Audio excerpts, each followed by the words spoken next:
Hello and welcome to the RPG Blender. I hope you're all ready for this return to Dark Waters.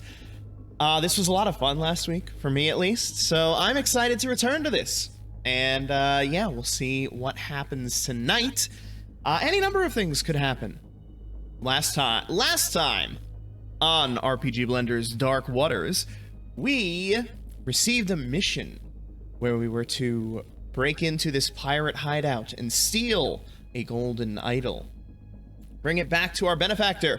However, we then received a competing mission where we were instead to take it to a local representative of the Thieves Guild, along with the head of the person that we, the head of the Corsairs, which thankfully we just met him and murdered him. That's where we left off, but plenty of things happened in between. Our wizard almost died. Fun fact, technically he should have died according to the rules, but I missed that rule, so we acknowledge it and move forward. Oh, and lots of lost legs. That is correct. Oh, there's a slight echo. I know why. Is the slight echo gone? I certainly hope it is. It should be.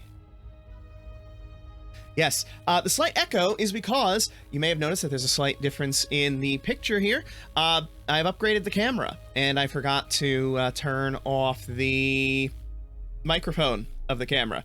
It is now off, so there should no longer be an echo. But welcome, Naveen. I hope you're excited for whatever nonsense is going to happen here. We got our legs chopped off. We got cursed. Our poor barbarian losing both a leg and becoming cursed. And now it's time for us to see where we go next. We are currently up in room 9. There is still a little more for us to explore here. Creepy Kara might save him. Who knows what Kara, that pyromancer, is going to do. Anyway, I think let's push forward, right? We might die, but we also might not. And at this point, our party is already plenty maimed and broken, so let's push forward to room 13. Room 13. The door is locked. A rogue may lockpick it. It's a level 4 lock. If there's no rogue or if he fails, the door can be bashed. Okay, hey, we have a rogue. Our rogue is level 2. So we get a +2 because I believe he gets his level to this roll. In which case, we need to roll a 2 or higher. That shouldn't hopefully be too hard. But then again, this is Rance, who has done nothing when we need him to. So let's find out. And hey, we did it! We managed to unlock the door. All right, a good start. It's not Kara obliterating a room full of goblin pirates good, but it is good. All right, so we push forward through the locked door into room 14. This room belongs to the Corsair captain. At the foot of his bed is a locked chest, a level 4 lock. Okay, if the chest, well, let's see if we can open it first. It is a level 4 lock. Rance will rush over to the locked chest. Kara attempts to open it, finding that it is locked, lets out a silent curse, and then backs away, acknowledging that Rance might actually be needed here. And Rance will attempt to open the lock.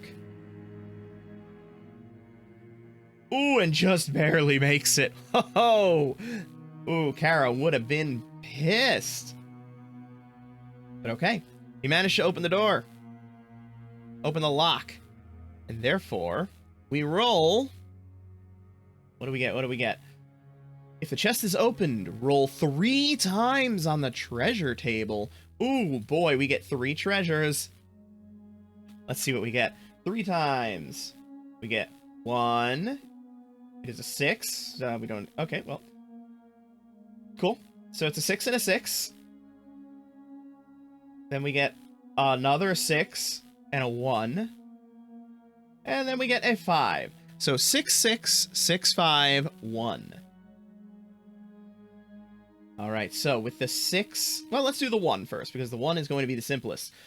With a 1, we get D6 gold pieces. So, we get 2 gold pieces. With the 6s, we get 1 random magic item from the magic treasure table below. Oh. So we got a 6-1 and a 6-6. Oh, nice. So with the 6-1, we get a Wand of Sleep. Wand of Sleep. User may cast the sleep spell 3 times before its energy is depleted. Only wizards and elves may use it. Add the user's level to determine the spell roll as you would for a sleep spell cast by that character. And with a 6, we get the Fireball Staff. Allows its user to cast Fireball spell twice, then its powers are depleted. Only wizards may use it. Okay. So the wizard gets the Fireball Staff, and our Fire Elf gets the Wand of Sleep. Let's make note of that, because the wizard has no need of the Wand of Sleep.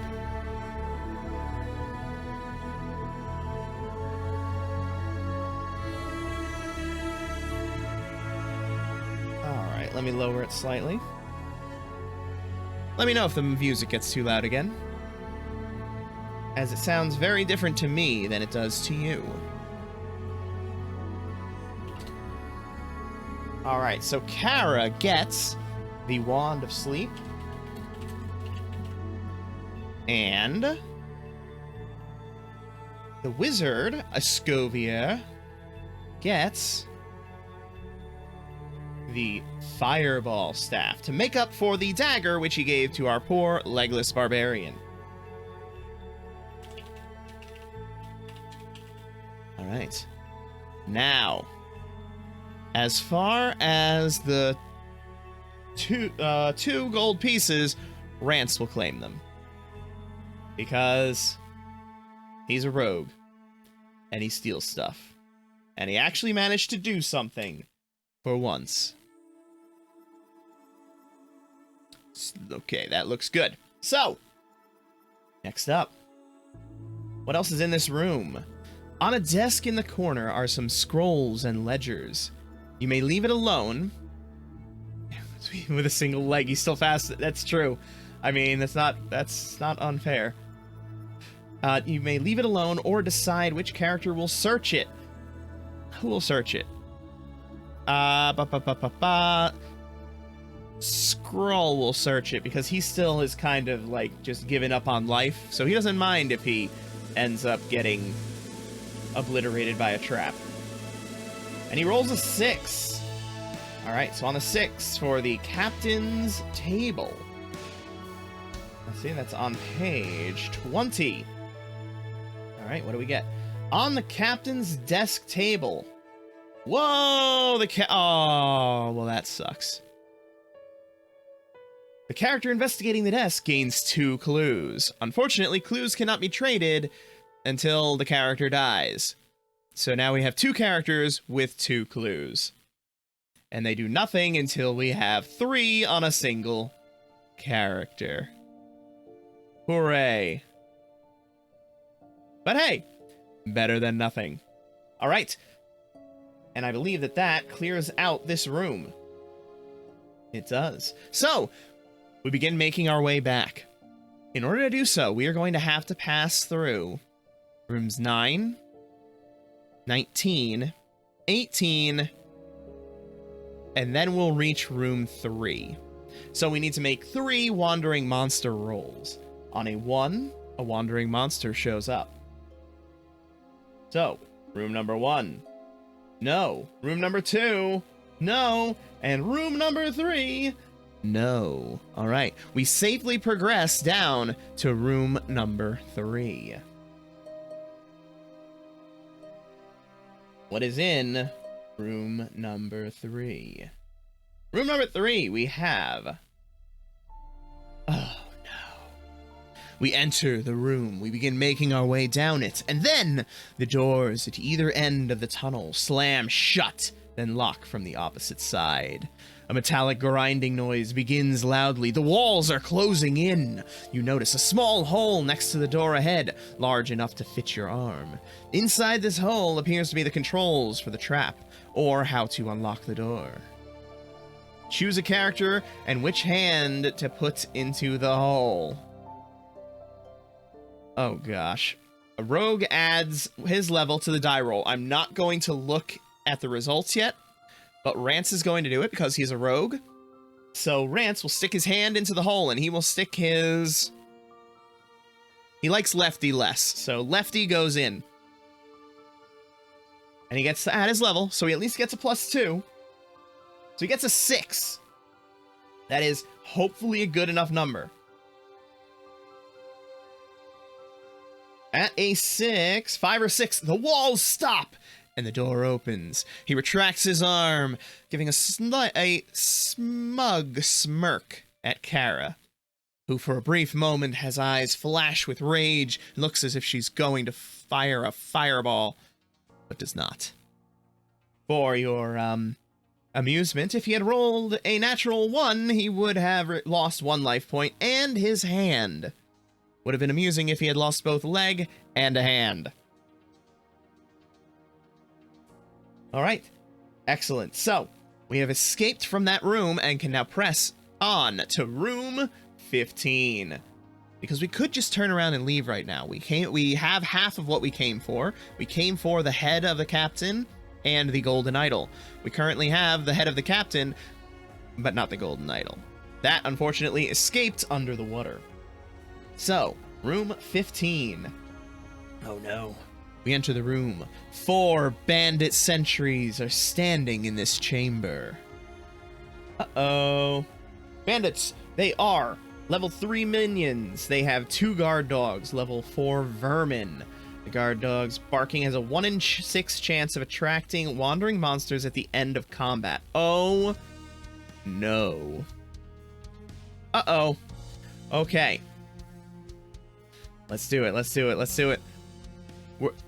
Yep. Kara is just going to go in, fireball bursting out, and let's see what she can do. With her +2 to this roll, hopefully she'll be able to do something significant. But we'll find out. Just one moment. What do we get? We get... Oh, gosh! Oh, no, it's another Kara explosion. Kara explodes with a 16. Alright, so... Goodness me. Alright, with a 16, that is 5 times the level of the bandits. I have no idea where they found her. I think she found them. They started into this place, and then she just kind of showed up, and nobody had the heart or courage to ask her why or where she came from. So, there were 4 bandit sentries. We quintupled the level, which means that we do 5 wounds to them. There are only 4, so all 4 bandits go down. Unfortunately, we do not have enough to take out the guard dogs, so there are still 2 guard dogs for our other party members to actually do something to, as the other bandits fall to the ground, roasted alive.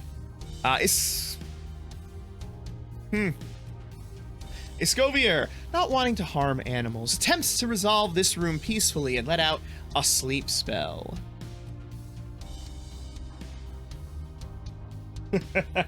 Yeah, I have a feeling this is gonna go badly. Now I need to remember what the sleep spell does. Sleep, sleep, sleep, sleep. Where are you, sleep? I know it puts them to sleep, but I need to see exactly how it does so, because it does something different with minions and vermin. Sleep will defeat 1 boss or d6 plus level minions if it hits. So if he successfully casts this, he will roll a d6 and add his level, which is 2. And that will be the, well, that will determine if, how many go to sleep. He needs a He needs a 4 in order to do it. He's a -2 because of the curse, but he has a +2 because of his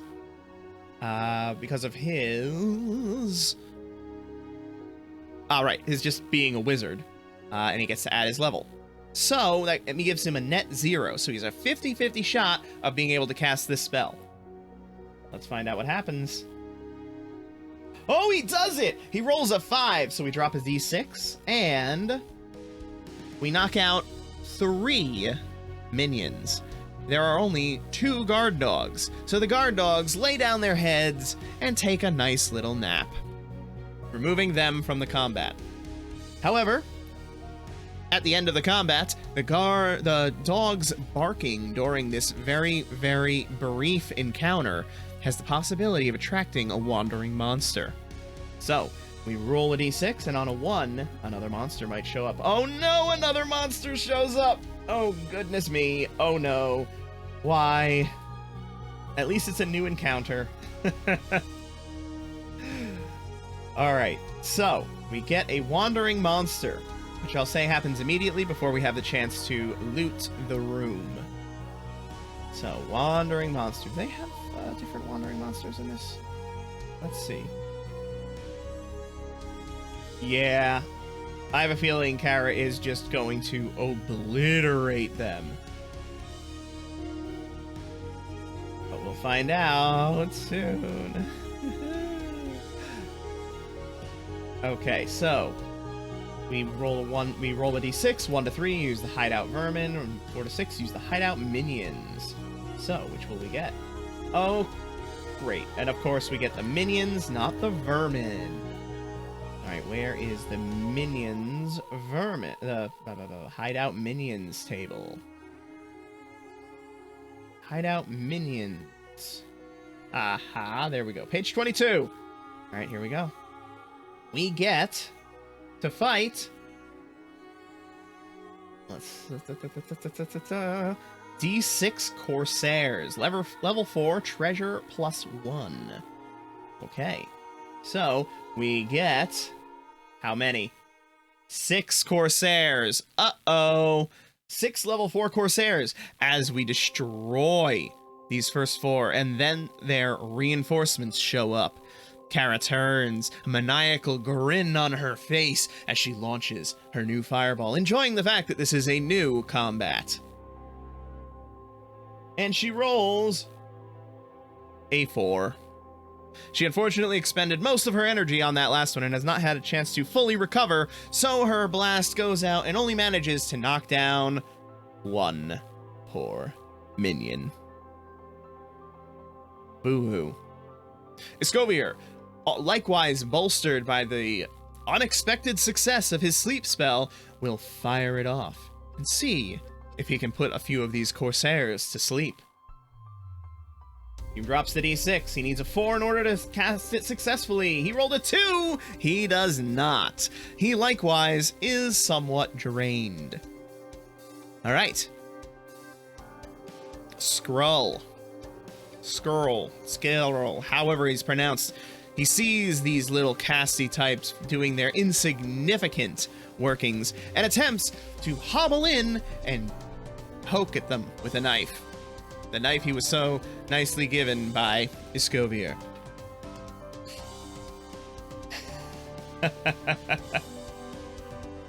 Oh no.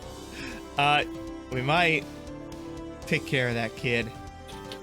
Came in crying and tattling. Uh-oh. Good luck, Naveen. Hope everything's okay. Alright, Skrull. Let's see how you do. Try and stab those guys. He gets a 4.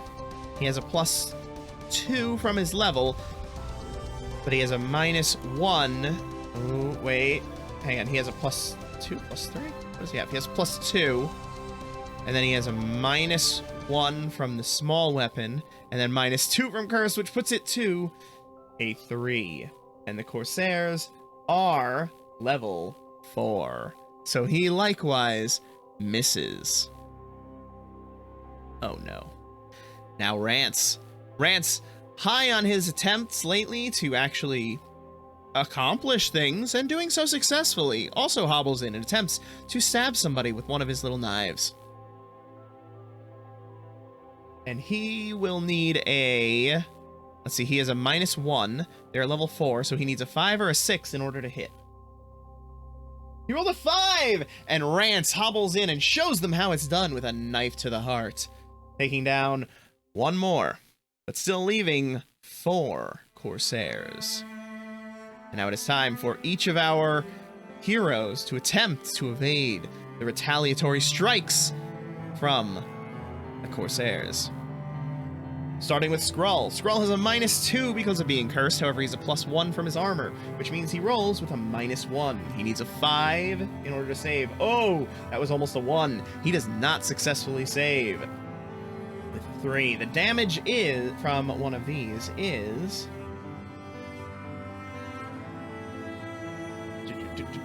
Oh, no extra damage, so it's just 1 damage. Skrull takes 1 damage. Good thing we are almost done with this place. Next up in the order is Rance. Rance has a +2. He is not cursed, so he only needs to roll a 2 in order to successfully evade, and he rolled a 1. Rance, you're the worst. Rance. Oh my gosh. Rance. Alright, let's reduce Rance's current HP by 1, bringing him down to 2. Next up in the order is Kara. Kara has a 0 modifier, so she just needs a 4 or higher. Oh, and she makes it, of course, because she is untouchable. And then finally, we have Escovier. Escovier, who has a 0 modifier, but is cursed at a -2. Which means that he needs a 6 in order to succeed in not getting stabbed by the Corsair. He rolls a 2 and gets stabbed by the Corsair. Kara looks around at her companions in disbelief and disgust at how they cannot manage to avoid such a simple strike from these buffoons.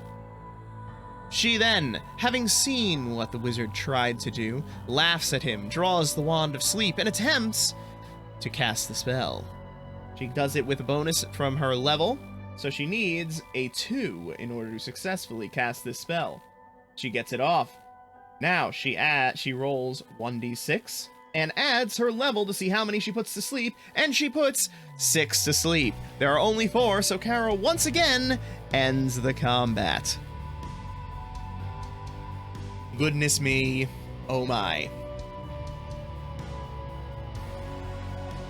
So, we get 1 roll on the treasure table from these wandering monsters. She is unbelievable. She's kind of disgusting. So yes, we get 1 roll on the treasure table from the Corsairs, and from the... From the actual fight that we had just done, we get... What did we get? 2d6 times 5 gold pieces. So let's take those first. So we get 5 times 5, 25 gold pieces. And then on the treasure table, we get a 3, which is... Loading.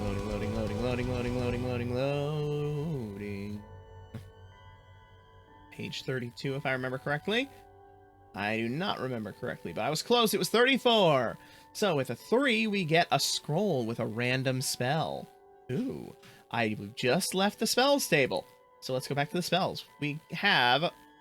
Oh, please be a 1. Please give me a 1 and give me the blessing. Please. It's not a 1. We find a scroll of... Escape. Escape. The wizard disappears from his current location and reappears in the first room of the game. Alright, that's pretty good. Kara sees those items, takes 10 of the 25 gold for herself, then the rest each grab 5 from what they found, because Kara is a greedy one, so she takes a double prize money. And the scroll, she has no interest in running away, so she leaves that behind. And Iskovier, the wizard, very, very, very quickly scoops that up. So, everybody gains 5 gold. Except for Kara, who gets 10. Alright, that puts... Wow, Skrull is rich. Okay, Kara gets 10, bringing her to 25. Iskovier gets 5 gold and the scroll. Which will surely never come in handy. Equipment.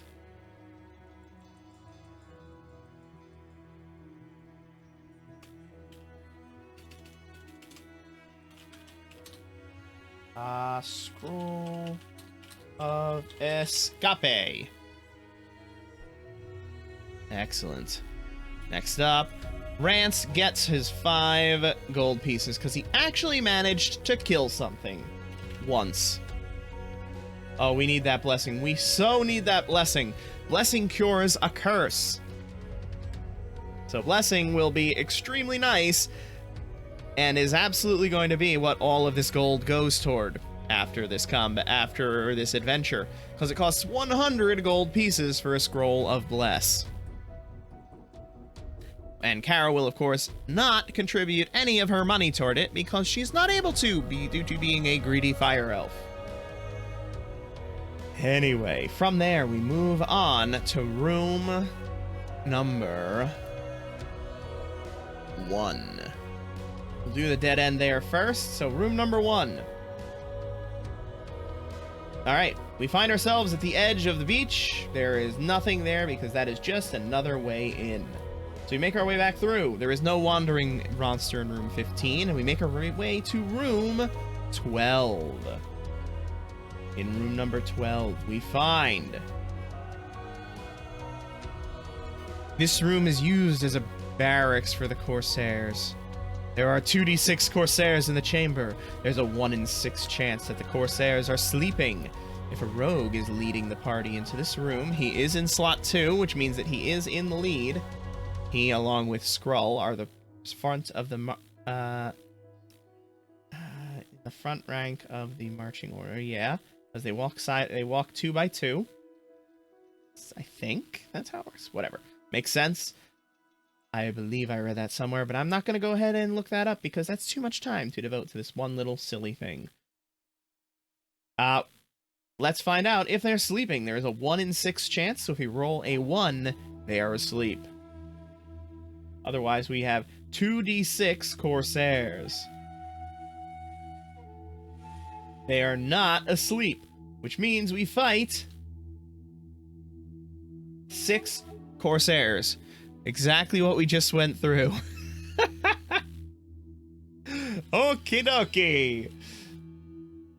So, with that, Kara repeats her trick that she does every time, which is to launch a fireball into the room, incinerating everybody. She incinerates 1 of the Corsairs. She cannot always incinerate everybody, I suppose. Oh, well. But one of the 6 Corsairs go down. Iskovier then attempts once more his sleep spell, because it is his best AoE effect right now. Fires it off, and misses horribly. Oh, goodness me. Alright. Skrull will attempt to stab one of the Corsairs. That is insufficient. He needed a 5. And Rance... Ooh, nope. Not Rance either. So unfortunately, only 1 single... Gosh, only 1 single Corsair goes down, leaving us with 5. 2 will attack Skrull, and everybody else will get 1 attack. So Skrull, let's get his 2 saves. We have a 5, which is sufficient to save. 5 plus 1 minus 2, so that's 6 to 4. Yes, so he needs to roll a 5 in order to save. So Skrull takes 1 damage from his 2 attacks. Kara. Ooh, Kara gets a 1 and takes her first point of damage as one of the Corsairs, the best buddy of the one who had just been incinerated by her fireball, rushes up and slashes her with a sword. She lets out a small gasp and looks down, surprised to be bleeding for the first time in her adventuring career. And the Wizard Escovier, shocked by this thing and shocked at being shown that she can, in fact, bleed, attempts to make his save. He needs a 6. He's not going to save. He gets a 1. He does not succeed either. So he also takes his 1 damage. And Rance, with his +2, only needs a 2 in order to not be hit. And he gets... and Rance just laps it up, his rivalry with Kara coming to the forefront as he effortlessly dives out of the way of the blow. So everybody takes 1 damage, which is very bad, as that brings Escovier down to 1 health. However, we do have a plethora, just an absolute garbage amount of healing potions. So Kara takes 1, bringing her down to 5. And Skrull takes 1 and doesn't even care as he is fully within the throes of depression. And then we go to the new round. Escovier draws his fireball staff and attempts to launch it out at the masses. He adds the 2, but subtracts the 2 because he's cursed, so he needs just a straight 4 in order to cast the spell. And he rolls a 3, failing. Meanwhile, Kara will attempt to use that Wand of Sleep again. She, however, does not have curse, so she only needs to roll a 2 in order to get it off and at least take some of these people out. She barely rolls a 2, as she is unfamiliar with this type of magic. But she does, thankfully, just barely. That's true, music is too nice for this. How's that? How's that? As she manages just barely launch out the sleep spell, putting to sleep. Putting to sleep only 3 of the remaining Corsairs, leaving 2 still standing. All right, Skrull, frustrated, but he has now been hurt as well as failing to hurt anybody, just straight up chucks the knife at the next person in line. And he rolls straight Garbo, and it misses, sailing into the wall. Rance, seeing that that's just a silly thing to do, will try to stab the one next to him, and rolls a 5, which is sufficient. He has a -1. He's not cursed or anything. They are level 4, so he only needed a 5. So Rance actually manages to stab one of them. The other one is completely unthreatened by Skrull and will attempt to stab at Rance, because Rance has the best chance of surviving here with his +2. So that gives us +2, 2, so we only need a 2 in order for Rance to dodge this attack. And he succeeds! Rance, where were these rolls last game? Alright, top of the next order, as there's only 1 left, everyone ditches their big AoEs, and Kara comes in with the saber, a look of malicious glee on her face. She adds her level to the attack, so she needs a 2 in order to hit with this medium weapon. Oh gosh, and she just straight eviscerates him with a 15, because it's 13 plus 2. And the Corsair, the final Corsair, falls. All right. What do we get? What do we get? We get 2d6 times 10 gold pieces. Ooh, very nice. 2d6 times 10. That is 40 gold pieces. A nice even split of 10 to every party member, which I believe will push us to enough to being able to afford 2 Scrolls of Blessing. Skrull, finally realizing this, that now it's actually reasonable that maybe he will be able to cure the curse, has a new lease on life. Has a new lease on life and is ready to get out of this place. But Kara is not. Kara knows there is one more room to be conquered. Why? Why leave when there is still the potential for so much more treasure? No one has ever regretted pushing forward into that final room. And push forward they do. Into room number 8. This room is an armory, guarded by Corsairs. 6 Corsairs, level 4 minions. 2 have bows, which let them strike first if the party chooses to act before rolling reactions. The bow users will forfeit their following attack, blah, blah, blah, blah, blah. Oh, goodness. We could attempt to bribe them. We have a 50-50 shot. If we roll a 1 through a 3, they will accept a bribe, which we can pay using Fool's Gold, so that'll be great. And then we don't need to risk fighting them, and Escovier just straight up dying.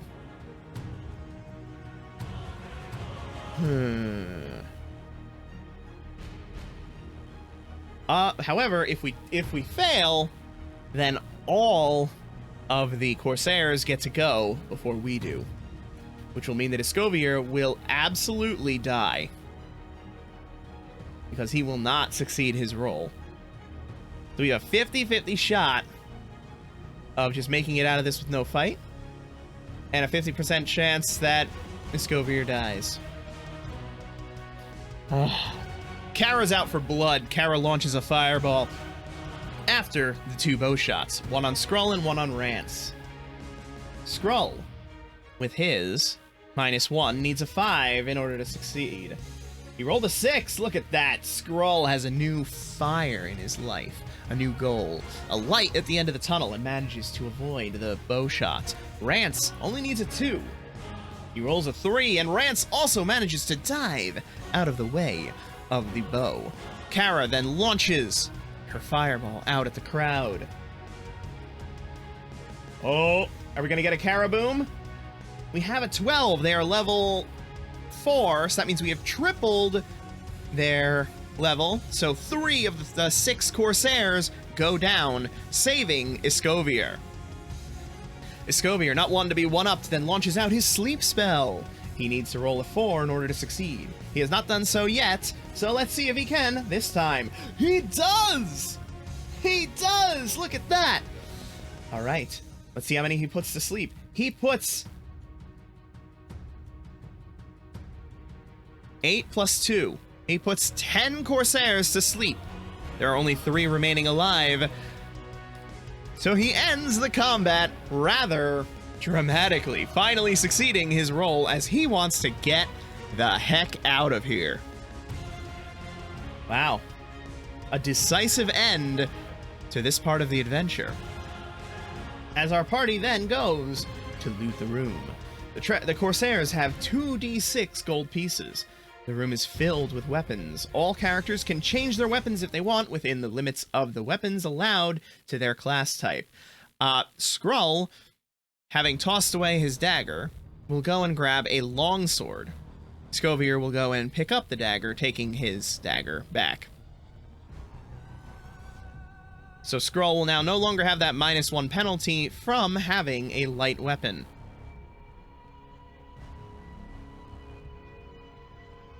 Okay. But for the 2d6 gold pieces... Oh, there's also a 1 in 6 chance of finding a magic weapon. Ooh. Alright. First off, 2d6 for the gold pieces. That's 7. Is it 2d6 times anything, or is it just 2d6? We got 7 gold pieces. Cool, which Kara just scoops up because she has no interest in the weapons. 1 in 6 of finding a magic weapon. Let's see if we find one. We do not, because we've always done the 1 as the 1 in 6. So unfortunately, I won't count the 6 as that. So, we do not find a magic weapon, but Skrull does manage now to feel a little bit better, as he has a... Oh wait, he had a crushing weapon before, so let's say that he takes a one-handed mace. Or just, we'll just call it a club. Which will... If he ever manages to fix this not being two-legged, he will get his war club back. And he is happy to now have another smashy thing.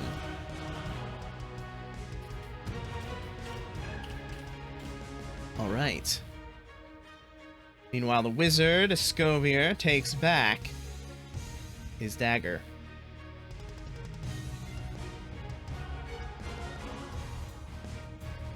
Alright, where do we put this? Where do we put this?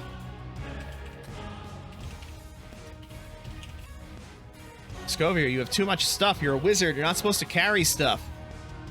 Alright. And with that, we have completed clearing this place. So, what happens now?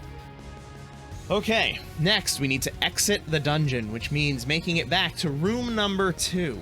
We have to pass through 1, 2, 3, 4, 5, 6, 7 rooms in order to get back to room number 2. Which means we have 7 wandering monster rolls to make. Oh no. Well, let's just roll. 1, 2, 3, 4, 5, 6, 7. We could have got out at 1 if we had sided with the Coast Guard. However, because we sided with the Thief people, we don't have that exit point. We only have the exit point of number 2. So we are rolling these 7 d6s. If any of them are... For each one that is 1, we will have a wandering monster show up. Oh no. Only 1-1! That's not bad. Only 1 wandering monster shows up. What do we get? We get a 4, which is... Which means it's a minion. And it is a roll of 2 on the minion table, which is only 2d6 bandits. They're only level 3. Okay. That's not bad.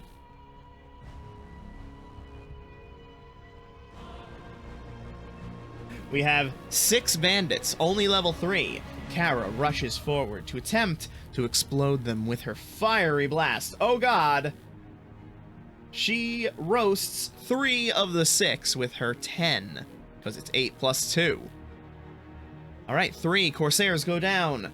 The wizard is ready to leave this place and casts his sleep spell, and with a 4, he succeeds. He rolls to see how many he can put to sleep, and he puts 6 to sleep, wiping out the fight. Goodness me, having 2 people that can cast burst AoEs in a fight is absurd when they actually get it off. Alright, we roll on the treasure table at a -1. We rolled a 5, so we get a 4 for treasure. Treasure.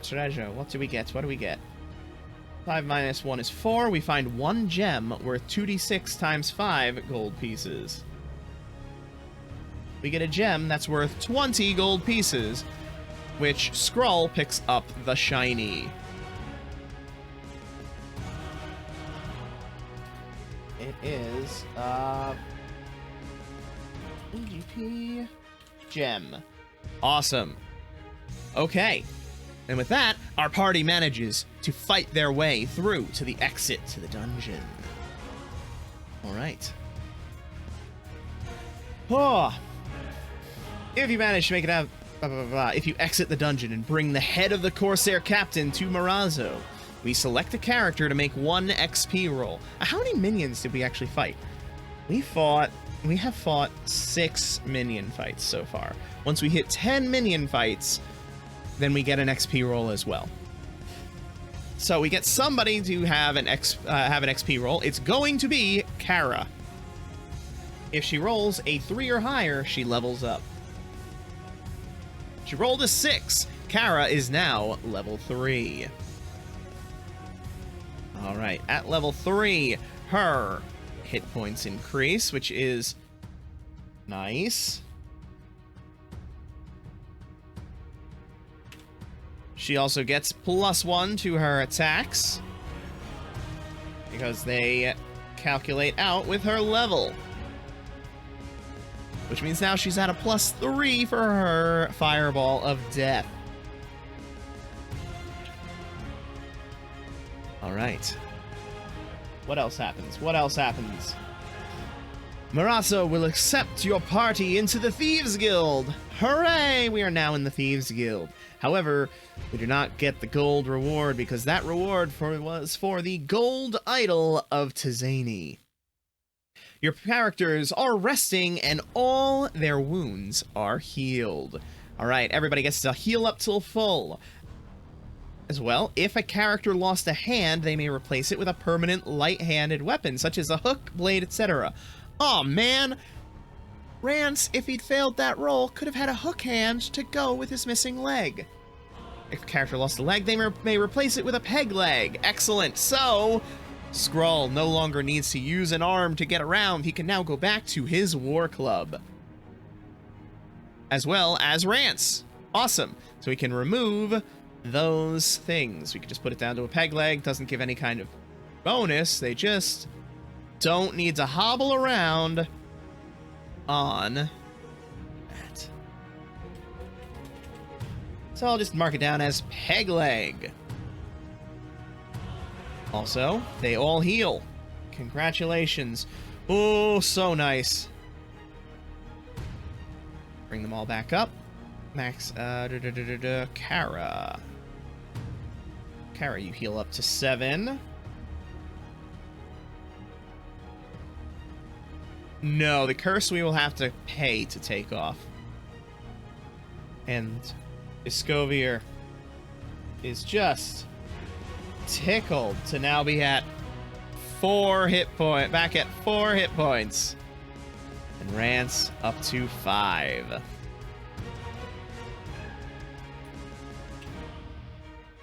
All right.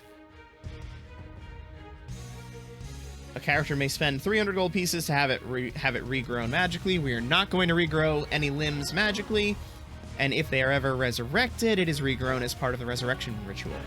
What we are going to do is purchase some equipment during this downtime. Equipment. We will buy 2 blessing scrolls using all but 1 of our gold pieces. Those 2 blessing scrolls will be used to remove the 2 curses. Just make sure we don't need to save money for some reason. Nope. Okay, great. So let's remove the curses and all of our gold. 0. Wait. The best part yet. Remove that curse. Oh, I wish we had a cleric, because then we could know the bless spell. Kara is, of course, fine, does not need any of that, and does not give up any gold in pursuit of this endeavor. There we go. No longer cursed. And Rance now has, instead of a lost leg, a peg leg. Okay.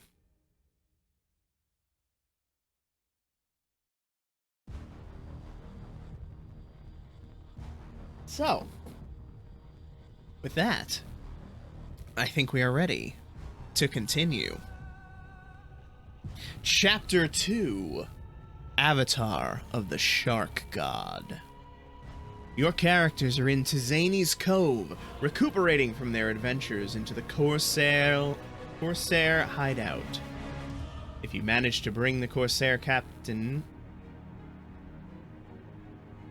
Second. Let me look something up here.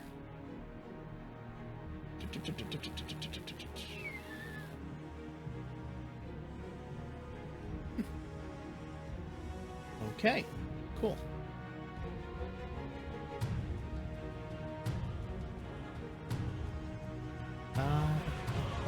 What am I reading? Oh! Interesting. Alright, so Escovier, as part of the studying, chooses to take that escape scroll and scribe it into his spellbook. So now, when he levels up, he can now choose that spell as part of the spells known when he goes out on an adventure. So it's now a spell that he can swap out for one of the three.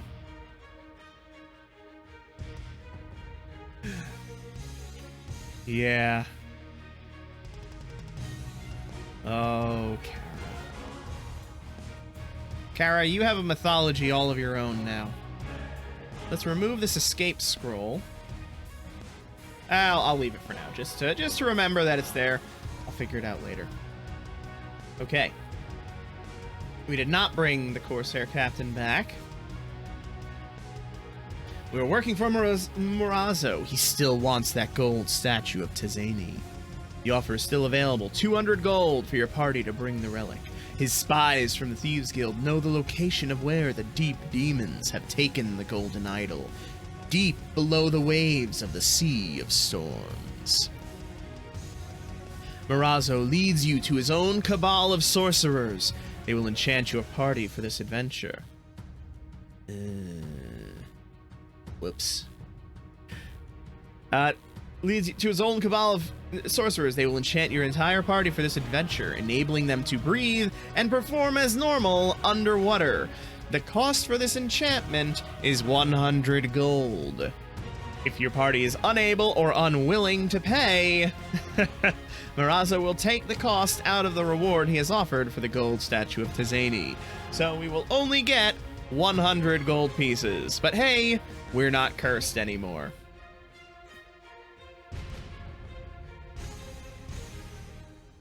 Fool's Gold could be used for a bribe.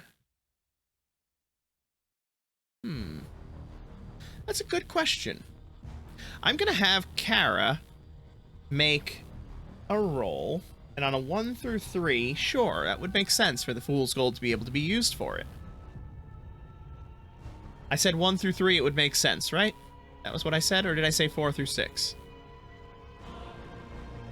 Did I say 1 through 3? I think I said 1 through 3. Alright, so we rolled a 3, so Kara hands over the Fool's Gold in order to get this reward. Alright, so they will still be able to get the 200 gold pieces. Congratulations. I'm sure we won't need that later for a different bribe. Alright. We have now the enchantments. This chapter, we are now in a random dungeon. So long to the map, we no longer have that guiding us. Instead, we will be going through a dungeon that will be generated as we go through it. Oh boy. The chapter ends when we kill the boss. So we just need to explore until we eventually find the boss.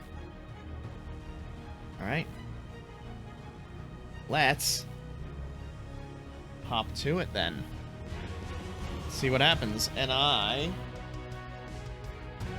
want a piece of paper. Give me 1 second.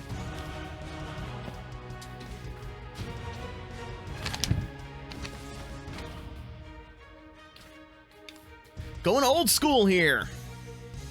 Going old school. We are going to be mapping out this dungeon as we go by hand. How exciting, how thrilling, how leading to all of our eventual demises. Alright. Adjusting things! Making room for the random dungeon generation. Alright. Let's do this. Take something from my random thing of pens and pencils. Guess not that one. Here we go. I wish I had thought about this before. I would have set up the camera to point down at my desk, my extra camera. All right. So, now we get to learn something new about this game. How does random dungeon generation work? So, entrance rooms. All right, we roll a d6 to determine the entrance to our dungeon. All right, we have... All right, time to do a little bit of futzing here, a little bit of playing around to adjust things. Yay, learning! Welcome, Evil Weasel. I hope you're ready to learn more about this crazy game, and welcome to the stream. You've missed some excitement, but don't worry, there's plenty more fun on the way. Alright, don't mind me, I'm just gonna play around with this video settings so that I can... There we go. Good. Ah, you pulled out your B plush. Excellent. So we are playing a solo RPG game right now. It is called For Against Darkness. And as you are watching me right now, I am rearranging this in order to accommodate my needing to actually consult this PDF a heck of a lot more than I had been. So, first thing we need to do is determine the room that we enter into. We have 1d6. We enter into a wide room, 7 squares long and only 2 deep. 3 doors on the opposite side of the room lead further into the dungeon. Let me just quickly draw that out here. Going for quick sketches rather than any kind of detailed map taking. And how did the B plush come out, by the way? Our intrepid heroes make their way to do this maze style. We're gonna keep our hand on the right-hand wall and go through the rightmost doorway. All right, we now drop. What do we do? What do we do? We get 2d6 rolled as the numbers 11 through 66. So, the tens place is a 6, and the ones place is a 5. Hey, only stabbed yourself once. That's better than I would do. So we get a 65. A 65, we enter into a corridor. It moves forward, then snakes to the left, and then forward again to another door. The corridor itself, what is within the corridor? Let's find out. Inside the corridor is treasure protected by a trap. Roll on the traps table and determine the treasure found. Or the trap found. Trap's more important than the treasure right now. Where is the traps table? Traps table, where are you? There are so many tables in this game, and none of them reference page numbers. Control F, that's what that's for. Trap. Roll on the traps table.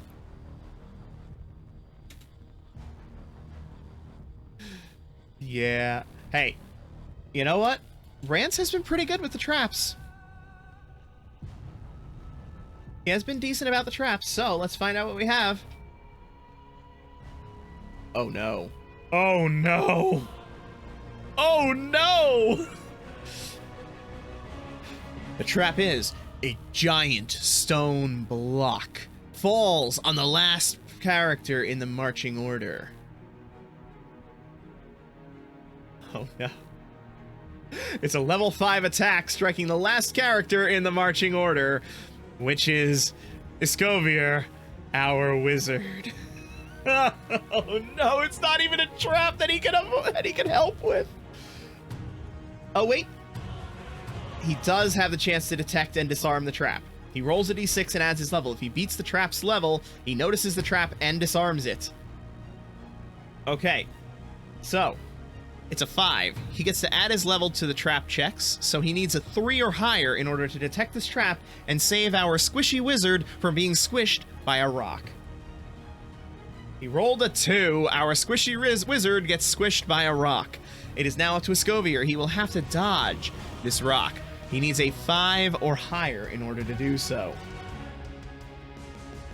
Unsurprisingly, he fails, taking 2 points of damage. He enjoyed being at full health for a total of 1 room. Bring his current HP down to 2. Awful. However, we get a treasure table roll. So that's good. Our treasure is 1d6, please. We get a 2, which is 2d6 gold pieces. 2d6. So, Escovier, after pulling himself out from the rock, goes and with a huff snatches up the 9 gold pieces. Yeah, he really has not... Well, actually, that's not entirely fair. Escovier has knocked out some serious combats with the sleep. It's just extremely random when it happens. So, Escovier grabs the 9 pieces as Kara, the evil fire witch, stands there and laughs. And yes, Evil Weasel, that is Kara. Kara has invaded this game as well. Alright, let me jot down this room before we then move on, following the path.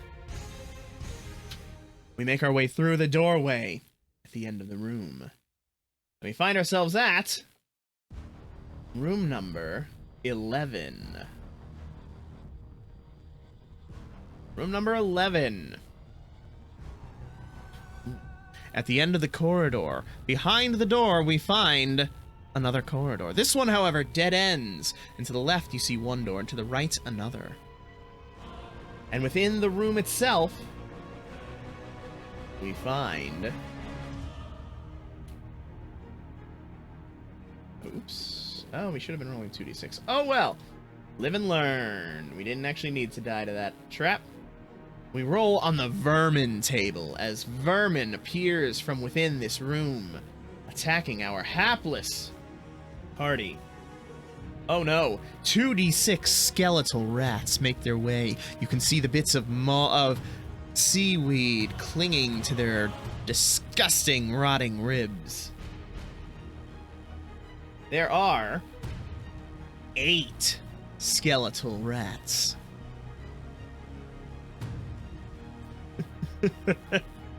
It's true. It's true. Okay. They are level 3 undead. No treasure. Crushing attacks are at +1 against skeletal rats. So Skrull, after being so useless after getting his leg chopped off and cursed, is now ready to crunch some rat skull.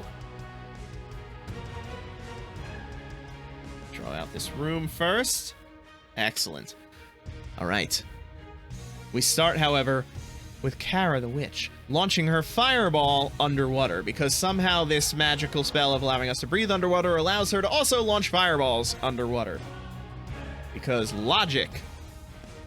She launches out with her spell and rolls, ooh, Rolls only a 3. However, she now has a +3, which means even with only rolling a 3, she still manages to kill 2 of the 8 rats. Because Kara is a disgusting monster. Iskobier, now reveling in the fact that he is no longer cursed, also works some magic, attempting to cast his sleep spell, and hopefully take out some of the remaining rats. They are level 3. He is level 2. He needs to roll a 3, which means the only way that he can fail is if he gets his natural 1 and automatically fails. Let's find out. Oh, he did not. Excellent. He successfully casts the spell. Now we roll again to see how many rats he manages to put to sleep. He puts 4 + 2, 6 rats to sleep, knocking out the remaining rats and swiftly ending this vermin fight. Unfortunately, there is no treasure here, and Skrull, in a bit of pouty rage, goes over and just thunk, thunk, thunk, smashes a few of the sleeping rats. Yeah, I'm guessing. That makes sense. That it's magic fire. Makes sense. Yeah. Like, I don't think that Dungeons & Dragons stops you from casting a fireball underwater. Because it's as much about the shockwave as anything else. Sure. Whatever. We'll just chalk it up to that. Alright. We swiftly dealt with that vermin fight.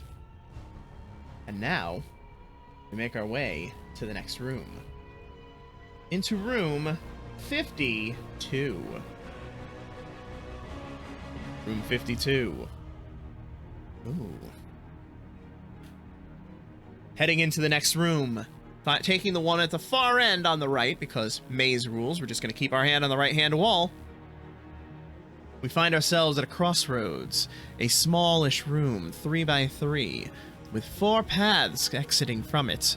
We enter from the western door, leaving one to the north, one to the south, and one straight ahead to the east.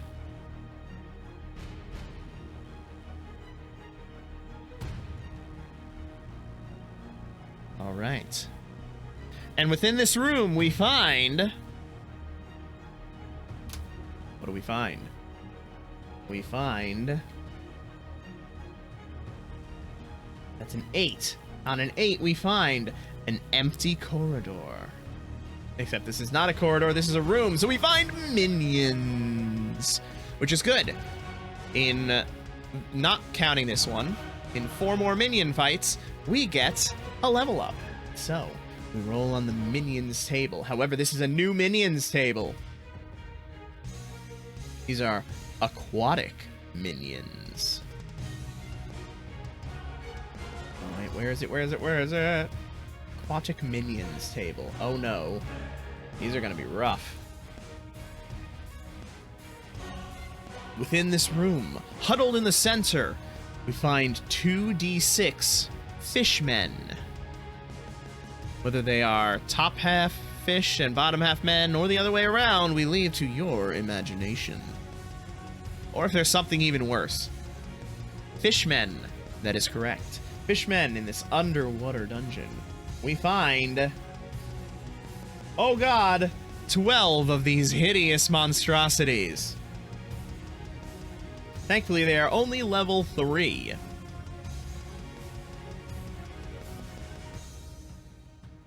Never saw Aquaman, so I unfortunately can't say.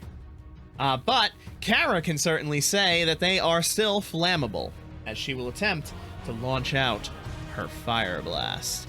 As if we were to even try to bribe them, it would cost 60 gold pieces, which we do not have because Rance, I keep forgetting to remove his gold that he paid for the decursing. There we go. So, it's time to see just how much money, how much damage Kara can do.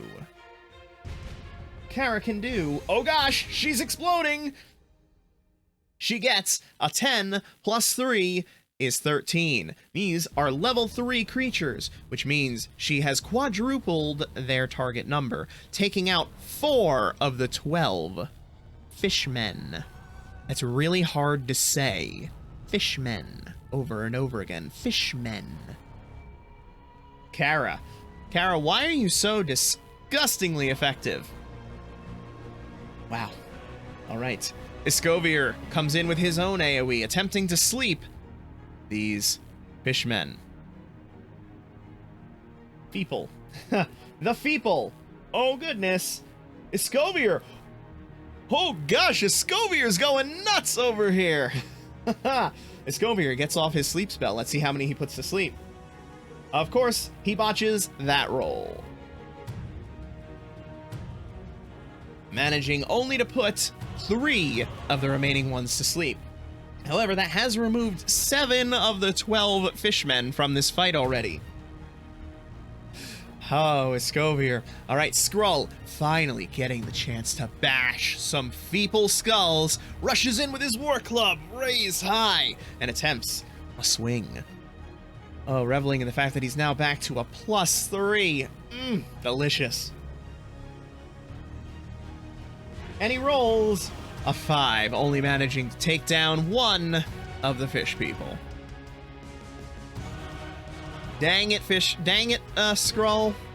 Oh well, there's 4 left. Rance, cursing Skrull for not being able to take out just 1 more so that he would be able to get his bonus to attack rolls. Yeah, still getting used to the peg, and especially being underwater makes sense. Rance goes in with a stabby stab, which is at -1, so he needs a 4 in order to take 1 out. He rolled a 5, so he manages to take 1 out, leaving just 3 of the Feeple. Those Feeple then collect themselves and launch an attack back. Escovier hides in the back with his frail wizard body. Skrull has a +1, so he only needs to roll a 2 in order to not be stabbed. He successfully is not stabbed with an 11 total. Kara has no modifiers, however, is Kara, so she needs a 3 or higher. Oh, that was so close. For a brief moment, you think that the Feeple is about to get a lucky strike on Kara, and the world goes still. The anger flashes in her eyes, rage upon them, as she looks upon this Feeple, who cowers, and at the last minute draws the strike back. Now Rance has a disgusting +2, so even with a 1, he would succeed if a 1 wasn't just a ridiculous failure no matter what.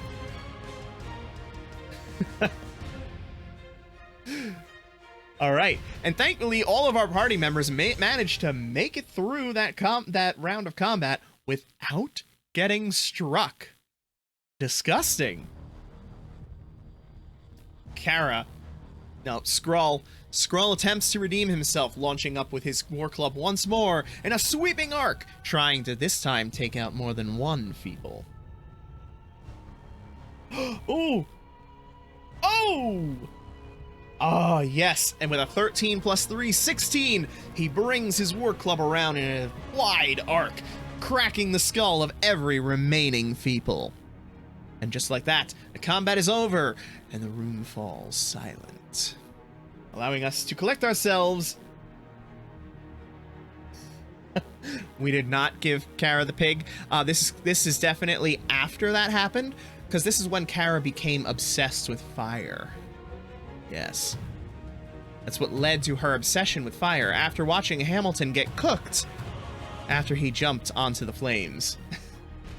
Alright, so we get 1d6 roll on the treasure table.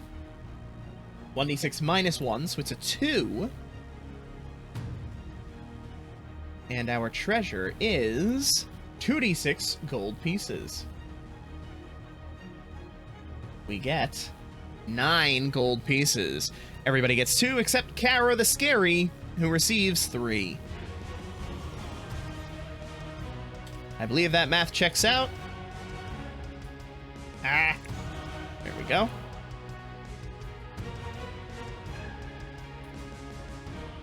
Alright, 2, that brings him to 11. Oh, look at this. We're slowly rebuilding our gold. Yeah, she don't share the treasure with no one. One day she's gonna die, and somehow to, like, a god coming down and stepping on her. and they're just gonna find 7,000 gold pieces on her body from all of their adventures. All right, that brings us to the end of that room. Now, continuing with our pattern, we head to the southern door, keeping our hand on that. We now only need 3 more minion fights in order to gain a level. All right. Let's do it. What do we get? What do we get? What do we get? We need to roll for the room. We enter room 15.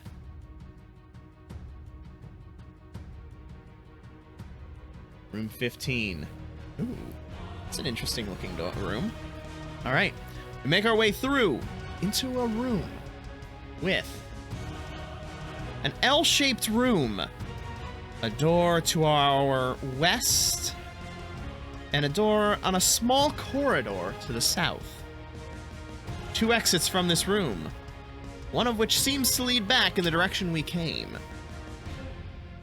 which may make it truly a false door. We'll find out. But first, we must find out what is in this room. An 11. Uh-oh. With an 11, we have found our first boss of this dungeon. Good timing on the music becoming dark and ominous. Alright, aquatic boss table. 1d6. We've stumbled into the room of a deep demon sorcerer. Oh no. It is level 4 with 4 life. However, we get 2 treasure rolls. On each of its turn, we will roll a d6 to determine what spell it casts. It may cast a frost ray, a frost bolt, or frost fire. Wizards add their level against this spell. That's good to know. Oh, and when a deep demon sorcerer is killed, one of our characters gets a clue. Yes. All right. Oh, actually, hang on. We need to do one step first. We need to determine if we have accidentally stumbled into the lair of the final boss. We have to roll 1d6, added by adding 1 for every boss that we have already encountered. If it's a 6 or higher, this is the final boss. We rolled a 1. It is not the final boss. But now we will note that any future bosses that we encounter will be at +1 to this roll. That's a cool mechanic. I really like that, actually. This entire game is very cool. I highly recommend this, actually. I'm having a blast playing this, and I feel like this could be a really fun thing to do on a lonely weekend at home. Not that those of you with children ever have those. All right, so we enter into the fight against the Deep Demon Sorcerer. Kara goes to launch her fireball. However, Iskovier beats her to the punch and launches out his lightning bolt. Because the lightning bolt deals 2 damage if it hits. And now that he is actually adding his level to these attacks again, he only needs to roll a 2 in order to get this spell to hit. So, Iskovier, please. Yes! That is a hit for 2 damage, knocking this Deep Demon Sorcerer down to just 2 life points remaining. Kara, incensed at the fact that she was not allowed to go first this time, launches out her fireball, not really caring if she accidentally rolls the 1, which might engulf her entire party in flames. Yeah, forgot about that. Ooh, and she rolls a 3 + 3, a 6, so it hits for 1 wound, leaving this Deep Demon Sorcerer with 1 wound remaining. Can our melee combatants actually manage to contribute to this fight and rush in? We'll see. Skrull moves forward, brings up his war club, and attempts to finish off this Deep Demon Sorcerer before it can work its strange magics. And he rolls a 4 + 3 for a 7, bringing the war club down upon the head of the Deep Demon Sorcerer. Finishing it off, bashing its skull into the ground. All right, not bad. We get 2 treasure rolls and 1 XP roll because this is a boss fight. Kara is already level 3. I feel like getting Escovier to level 3 will be the best benefits because, goodness, those spells are amazing. And he needs more HP. So we need to roll a d6. If we get a 3 or higher, he levels up. We got a 3! Escovier levels up successfully, giving him plus 1 HP. And, oh, I never actually updated his modifier from last time. Oh well. We'll fix that now. So he gets plus 5. He gets 5 health, bringing him to 3 current health, so he doesn't immediately die to another rock trap. His modifier for his spells is actually a plus 3 now. And his level is 3. Congratulations, Escovier. He is also going to swap... oh wait, no, he can't swap it out now. But on any future adventures, he can now swap out his spells for escape, which you might do with that protect spell. All right. Now we roll twice on the treasure table. We have a 1 and a 4.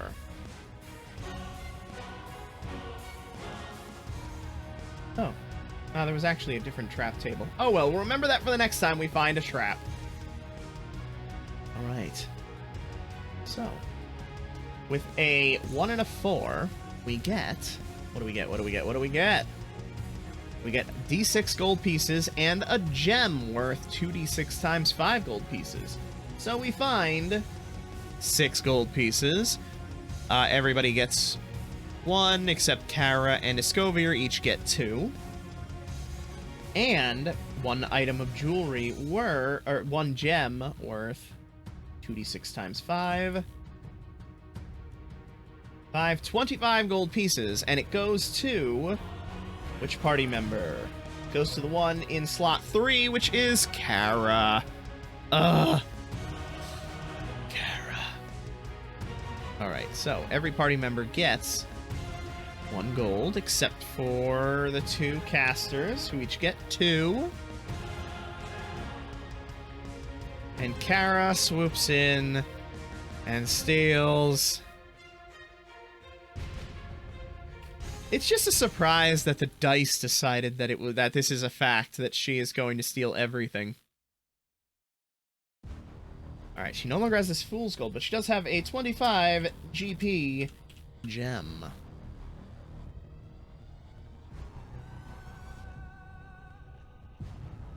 Alright. Woohoo, our barbarian, who once had 140 gold pieces, has climbed back up to 3. Alright. And we push forward, continuing on our path around. We attempt the room to the right. We see if there is a door that will actually fit something. And we get room 22. Oh, room 22 actually will just barely fit in this space. That's crazy. All right, we make our way in to a very small room with 2 doorways, one on the far wall and one to the south.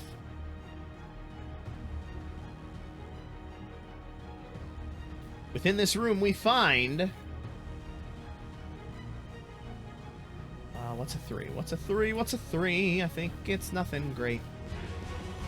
If it's a corridor, it's empty. However, it is not a corridor. This is a room, which means we roll on the special events table.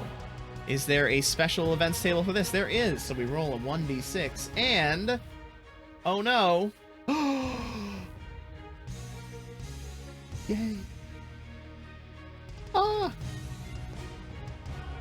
We meet a giant seahorse! The giant seahorse will accompany your party until you engage in battle. When that happens, roll a d6. On a 1 through 2, the giant seahorse will flee. On a 3 through 6, the giant seahorse may be used to automatically bribe the engaged monster. We have a pet giant seahorse who we will immediately either lose because it runs away or because we trade it so that we don't have to fight somebody.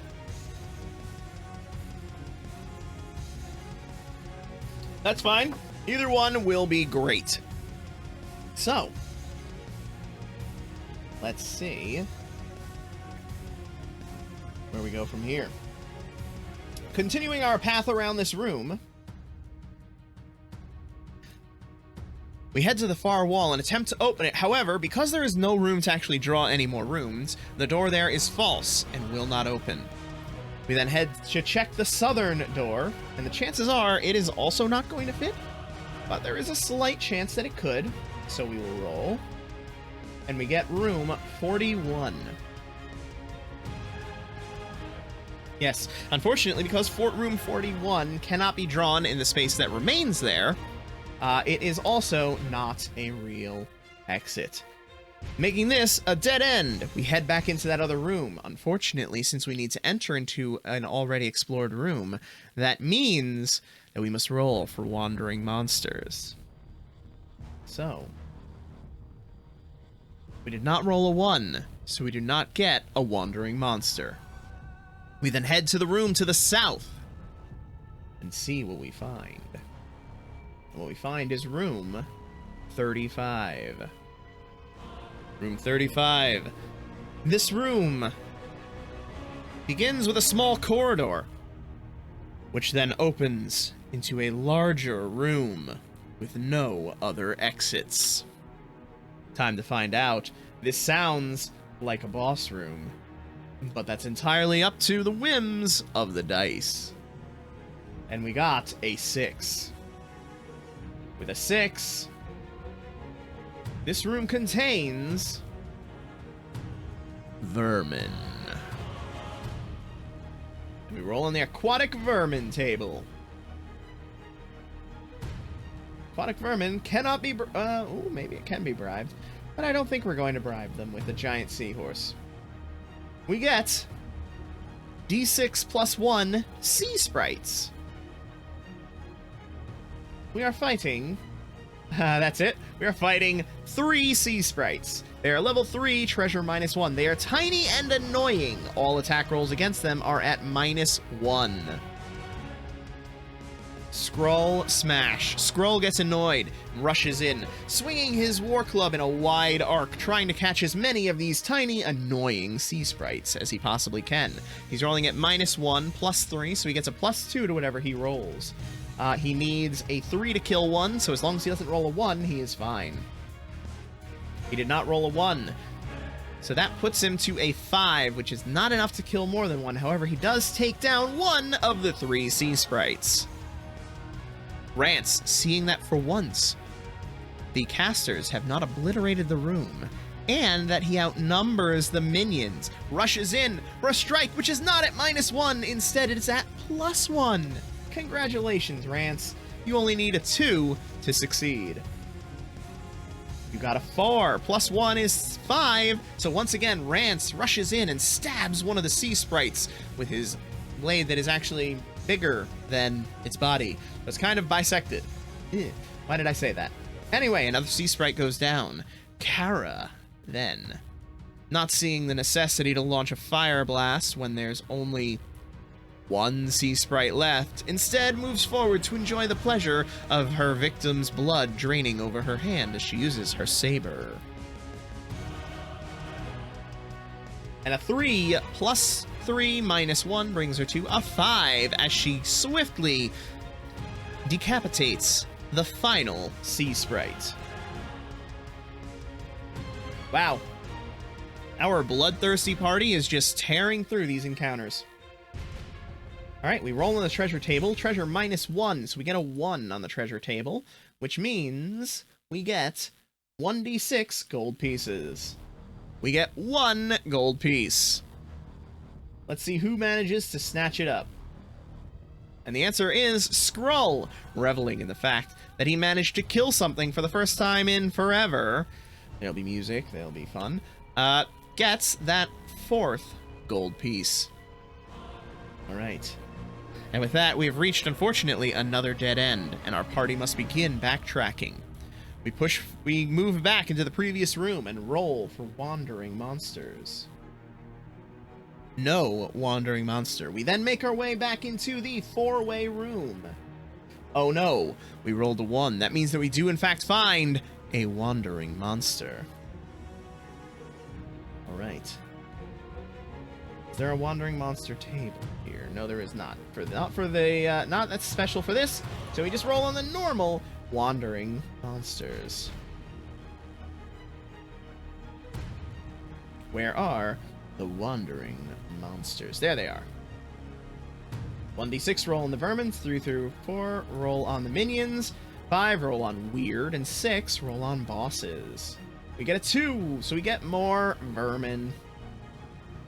This time, it is d6 plus 3 electric eels that have made their way back into this room, finding the bloody remains of whatever we killed in here, since I don't remember what it was, and now seeing fresh prey.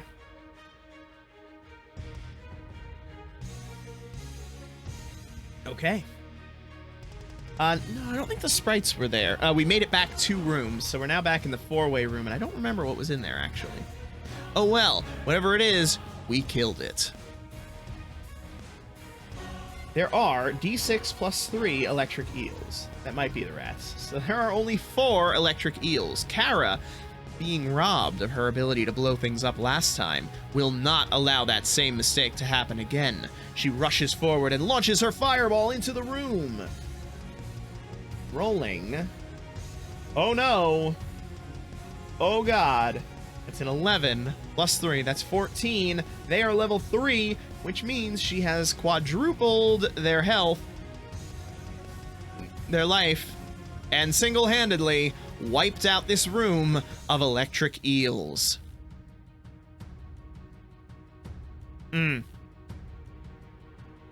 Well then, Kara. Congratulations on once again evaporating the room.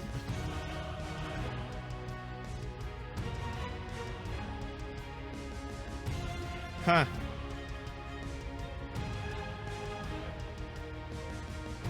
Okay, cool.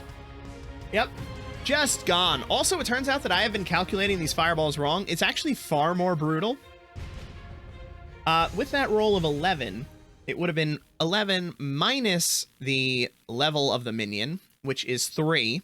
So it actually would have evaporated 8 minions, not 4. So those electric eels are just straight up vaporized. And I'll remember that moving forward, because good gosh, that might make a difference. Unfortunately, the electric eels have no treasure, so we begin our exploration anew. Back to room. Well, back to the rooms. Our next room is room 66.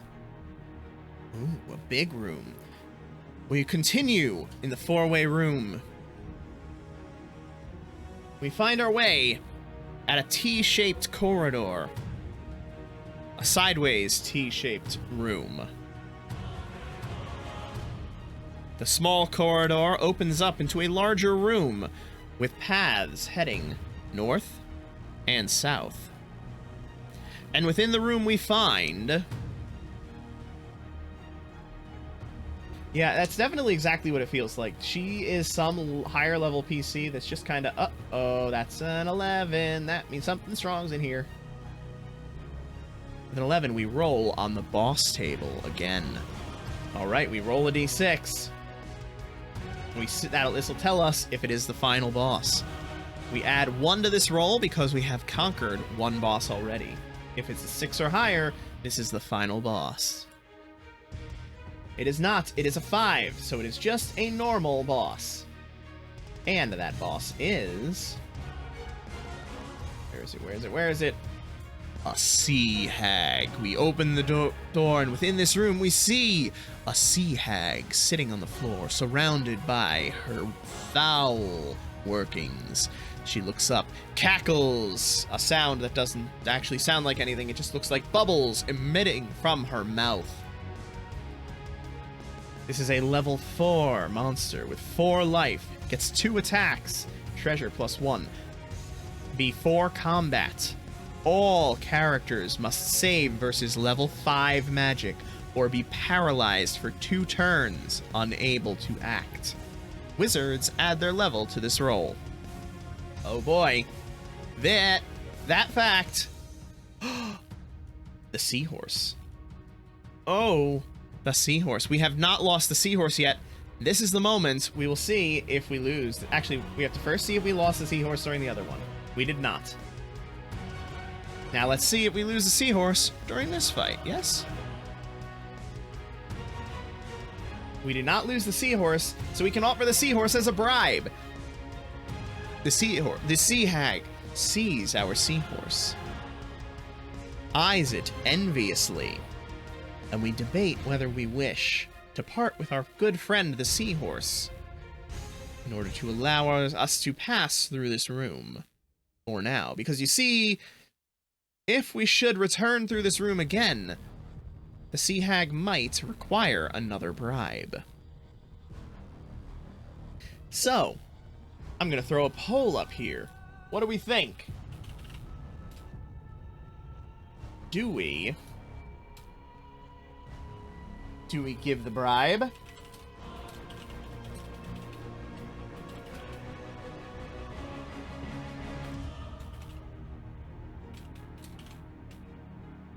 Or not?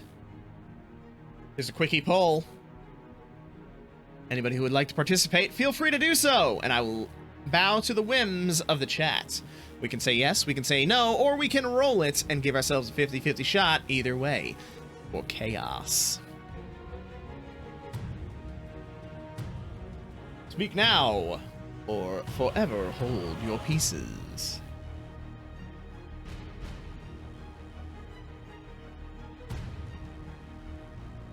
And gives me a chance to sip some much-needed liquid refreshment.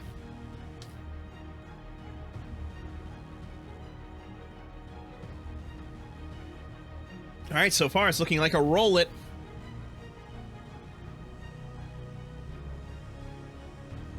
Yes, I knew Evil Weasel would rule for chaos.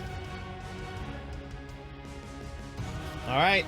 And the final result is roll it. On a 1 through 3, we do not give up the seahorse. It is too meaningful for us. However, on a 4 through 6, we will give up the seahorse in order to appease the sea hag and claim her treasure without fighting her. We rolled a 1, and unfortunately, the seahorse has just worked its way too deeply into our hearts. And we move to fight this foul beast. At which point, we have to make this awful save versus magic. Oh no. Horrible. Scroll. Save. It needs a 5 or higher to save. Scroll does not save and is paralyzed for 2 rounds. Rance, again, needs a 5 or higher. Does not save and is paralyzed for 2 rounds. Kara, again, 5 or higher. Does not save and is paralyzed for 2 rounds. Escovier needs a 2 or higher. Saves and is not paralyzed for 2 rounds. All right. It all comes down to Escovier. Escovier, seeing his friends immediately seize up and be unable to act, knows that there is only one way he can end this fight. He must go for the sleep spell. For after all, the sleep spell can defeat a boss should it land. Which sounds ridiculously overpowered. That this is a level 4 creature. Level 4 creature. He adds his level to the roll. This thing is not immune to the sleep spell. So he needs to not roll a 1 in order to get this sleep spell off. But it is a Scovier, so he very well might roll a 1. He rolled a 1. I cannot believe that. Escovier, you waste of skin.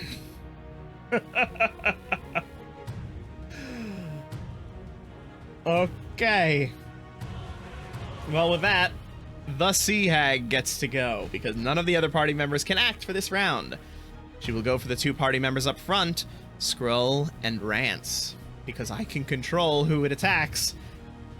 And yeah, that would be bad if it went for anybody else. So, Skrull gets the +1. Needs to roll a 3 or higher. Skrull is unfortunately unused to this and is still reeling from the effects of the paralysis and is struck by the Sea Hag. Rance only needs a 2 or higher to succeed. Rance, however, manages to inch his way out of the way. So Skrull takes 1 damage. Thankfully, the Sea Hag does not do much damage. Escovier readies himself and attempts once more to cast the spell of sleep.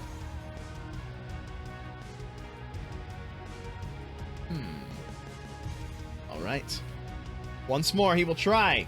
He only needs to not roll a 1. Please, gosh, don't roll a 1.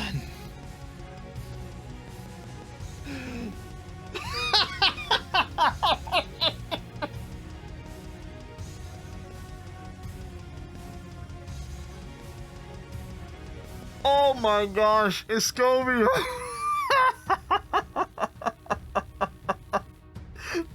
Yeah.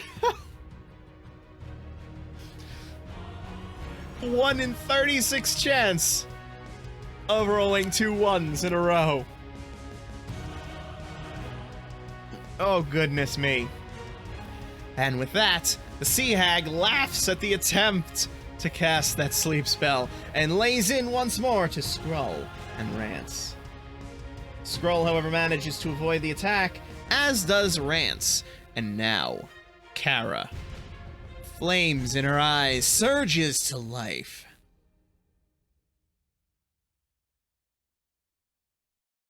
Alright. With that, she will lash out with her saber because it does no different from the fireball, and also she can't use it because it's no longer the first turn of combat. She lashes out with her saber and rolls a 5. Does a 5 hit? A 5 does hit, knocking out 1 of the 4 life points. Then comes in Skrull, not trusting the puny wizard to get anything right anymore, crushing in with the war club. Rolling a 1 and missing. That's 3 1s in this fight so far on attack rolls. Goodness me. Rance, don't roll a 1 on your stabby stab. Rance, oh! Look at that. Rance gets a 10 total because he gets that -1 from using a light weapon. That is 2. 2 wounds because it doubles the target number, bringing this Sea Hag down to just 1 life point remaining. Escovier, reeling from the blows to his pride, moves away from the sleep spell and to the lightning bolt. Oh my goodness. He launches it out and hopefully doesn't roll a 1. As long as he does not roll a 1, he hits with the lightning bolt. Oh my gosh, he rolled a 2. Scovier, what's wrong with you? You passed, but literally in the lowest possible way. Launches out that lightning bolt, frying this creature who, yeah, is unsurprisingly weak to lightning. The body shudders and shakes and then falls to the ground, giving us an XP roll. Which Escovier does not deserve, even if he was allowed to use it. No, instead, Skrull will take this roll. Skrull will attempt to level up. Yeah, Escovier, anytime we've had a high-pressure situation, has just cracked. But Skrull will attempt to level up and does not successfully do so, unfortunately. However, we do still receive our reward, which is a roll on the treasure table at +1. So we get 3. 3 on the treasure table gives us a scroll with a random spell. Please be a scroll of bless. I would very much like a scroll of... It's not a scroll of bless. It's a scroll of... Sleep. A scroll of sleep. Which is only usable by somebody who can already cast it. Or the elf. So the elf takes it, which means we will never see it again. Kara the elf claims the sleep scroll.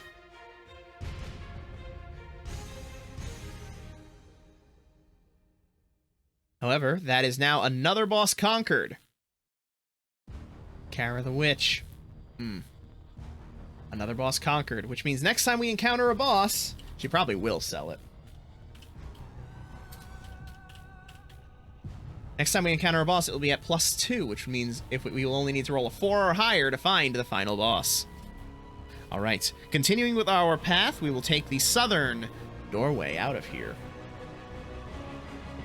I need to find a way to actually put this on the screen. Doing it.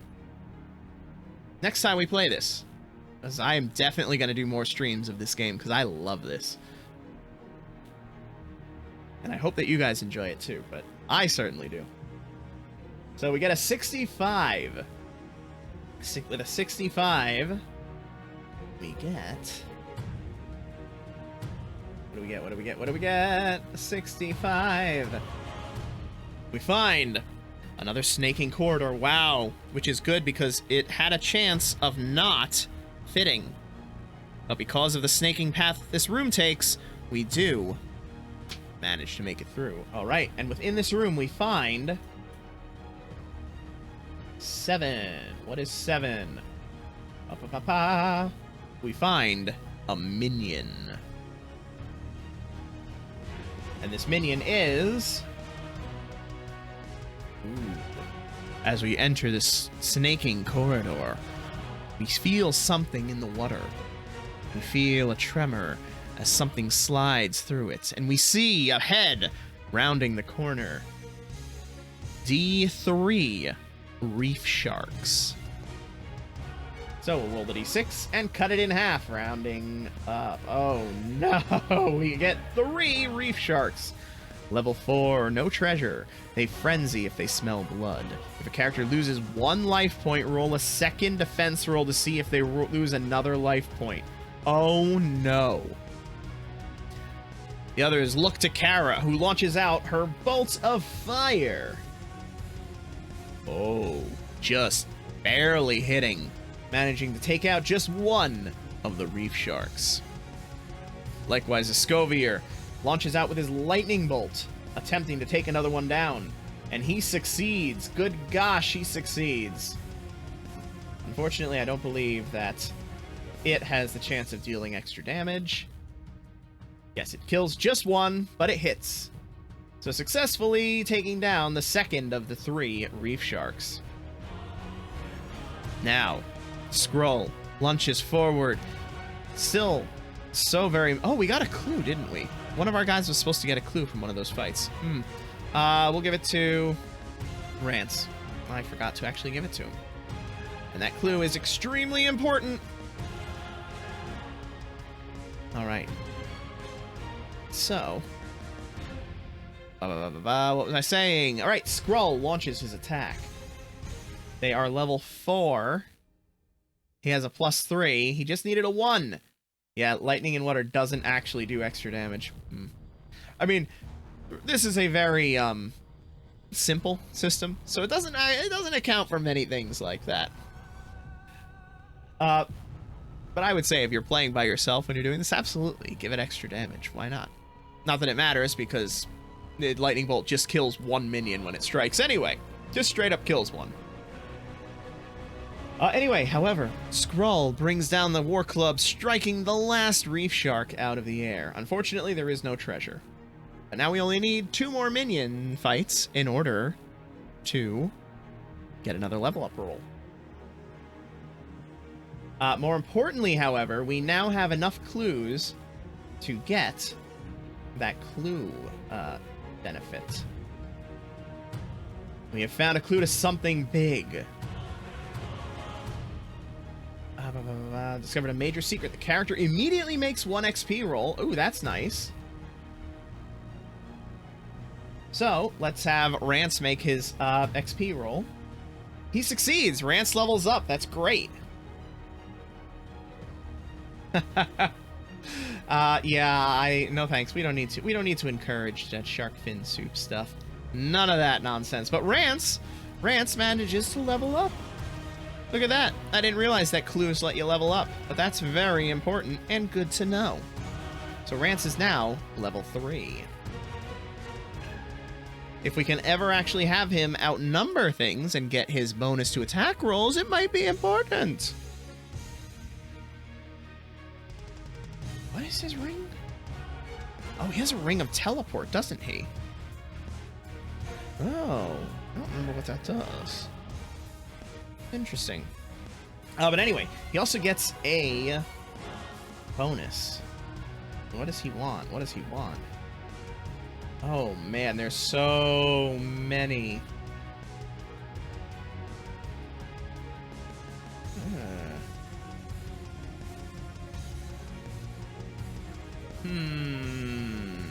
What do we get? What do we get? What do we get? We can do so many things.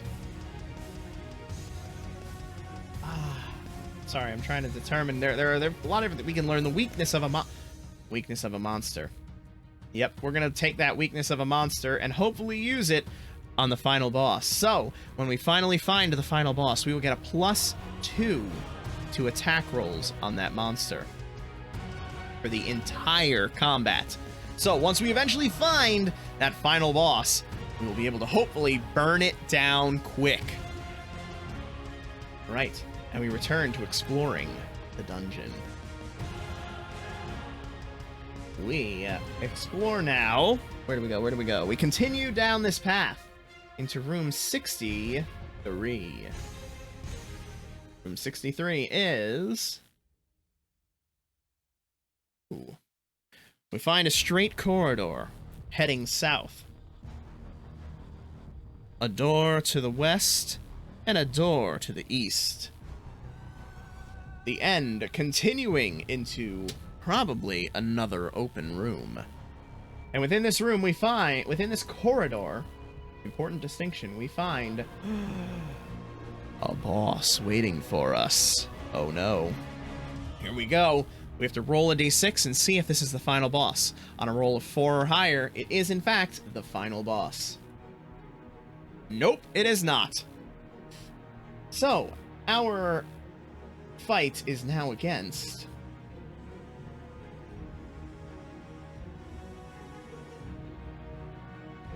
We might be screwed.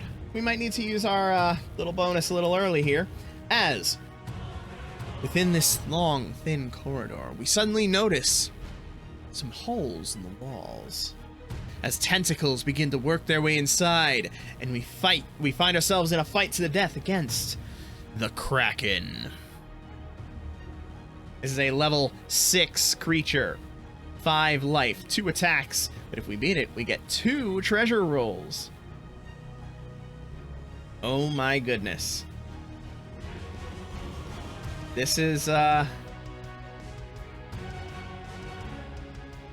be rough. This is gonna be rough here, folks. It is level 6, but I think we need to save our bonus for the final boss, because the final boss is gonna have to be harder than this. There's no question. Alright. So, Kara launches out her fireball. This is a level 6 creature, so she actually needs to roll a 3 or higher to hit with it. That's rough. Oh, and she rolls a 1, and for the first time ever, Kara explodes. As the fire becomes too much for her, and it bursts from her body. She takes D3 life points of damage. She takes 2 damage, and all party members must succeed in a level 3 defense roll or lose 1 life. Skrull. Sorry, it's not a defense roll, it's a roll plus half of your level. So Skrull at level 2 gets 2 plus 1, so it's 3. Skrull is safe. Escovier. Escovier has a level 3. It's probably rounded down, so he probably needs a 2 as well. Escovier also manages to get out of the way of the blast, as does Rance. So nobody else gets hurt, but Kara takes 2 life points and immeasurable damage to her pride. As this was not the fight we wanted this to happen on. Oh, Escovier. Escovier sees this explosion and decides, oh, I think we gotta put this thing to sleep. That seems like the most reasonable course of action. It's got a lot of hit points. Yeah, this is a big moment for Kara. Escovier takes this moment to try to prove his superiority and cast his sleep spell, hopefully knocking this creature out with 1 blast. We'll find out. It's level 6, he is level 3, so he needs to roll a 3 or higher in order to get this 1-hit KO off. Oh, and he rolled a 2. Rolled a freaking 2. Escovier also fails in his attempts. Skrull rushes forward with his war club high and attempts to batter down the many tentacles of this beast. Oh, come on, Skrull! You do it! You do it, buddy! Skrull rolls a 16 with his +3 modifier. That means he manages to do 2 wounds with his massive war club. Alright. That is 2 wounds. It has 5 health, if I remember correctly. Yes, 5 life, which means it only has 3 life left. So Rance comes in, attempting to at least do something. He needs to roll a 6 in order to hit it, so it's unlikely. He did not succeed. And unfortunately, that means that the Kraken goes. It rolls 1d6 on a 1. The Kraken's tentacles lash out, inflicting 1 life damage to all characters who fail a save. Otherwise, it attacks 2 random characters. So we're going to drop a d4 twice. Can't be a duplicate. We'll see who it hits. 3 and 2. So party member number 3 is Kara, and number 2 is Rance. Alright. So, Kara, having just exploded, attempts now to get out of the way of this Kraken tentacle. She needs to roll a 6 in order to succeed. She does not succeed, taking another point of damage. Oh no. Yeah, that's why we're saving the roll for the final boss, that bonus for the final boss. Yeah. And then Rance goes. Rance thankfully has that +2, so he only needs a 4 in order to successfully save against this damage. He rolled a 2, so Rance also takes 1 point of damage.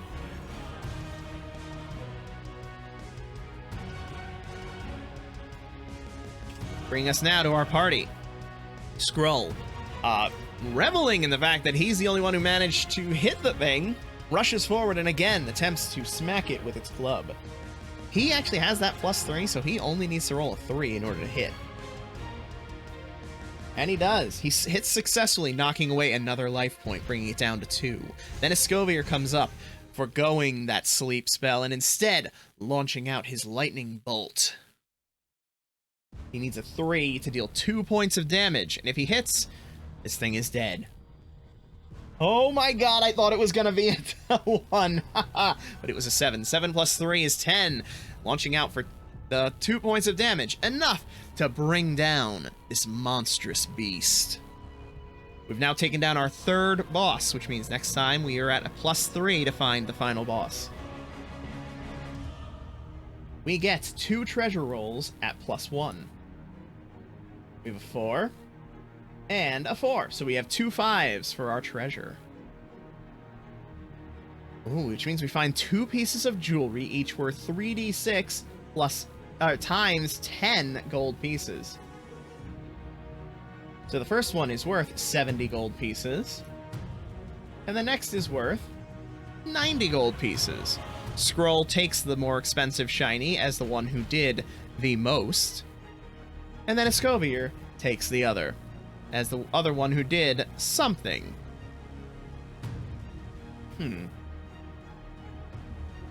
Where can I actually mark this? You know what? I'm just going to give them both to Scroll to keep it easy.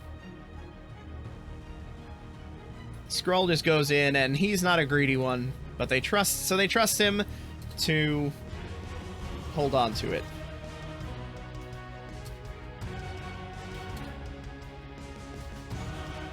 Perfect. Oh, look at all that money we've got. Delightful. And then our party continues their path. The right-hand path is unfortunately a dead end, so they head down to the end of the corridor. And they find themselves in room 42. 42. Another snaking corridor. This time in the opposite direction, however. And within this corridor, they find a 2. What's a 2? We haven't gotten that low before. Treasure? Wait, there's good things on this table? Oh my gosh! Alright, so we roll on the treasure table, and we get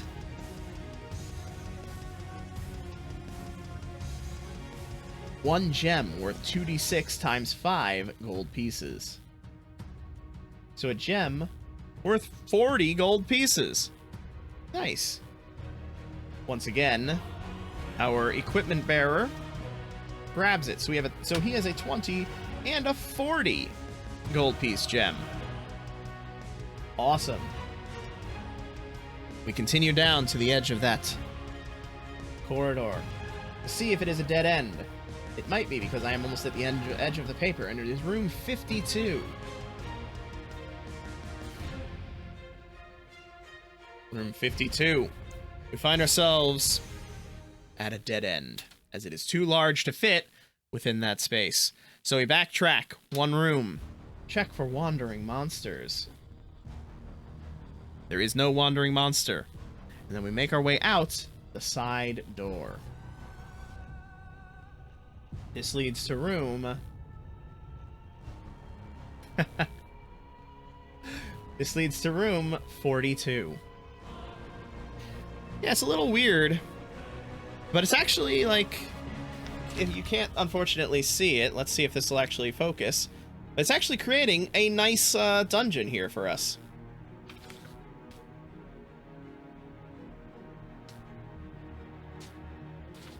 I could actually see myself using this when I need to make random dungeons for games.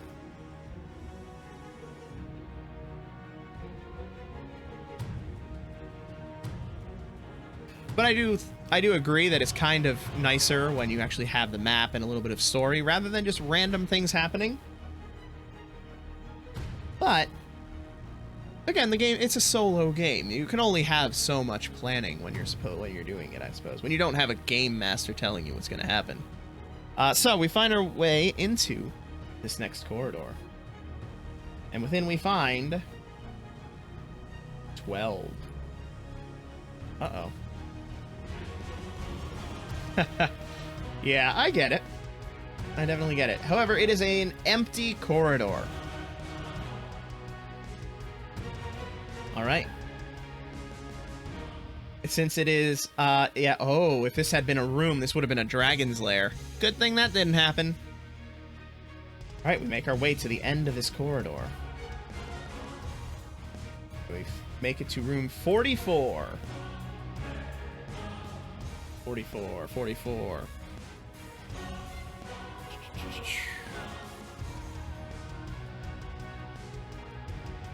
Alright. We find our way into a larger room with one exit on the far wall. And within the room we find 8. What is 8? 8 is a minion. And that minion is 2d6 barracudas. Wow, none of these things have any treasures. These are awful minions. So we run into 7 barracudas. Kara launches her immediate assault, attempting to redeem herself and burn down this horde of... Oh my gosh, she exploded again. And Kara explodes for 2 damage to herself.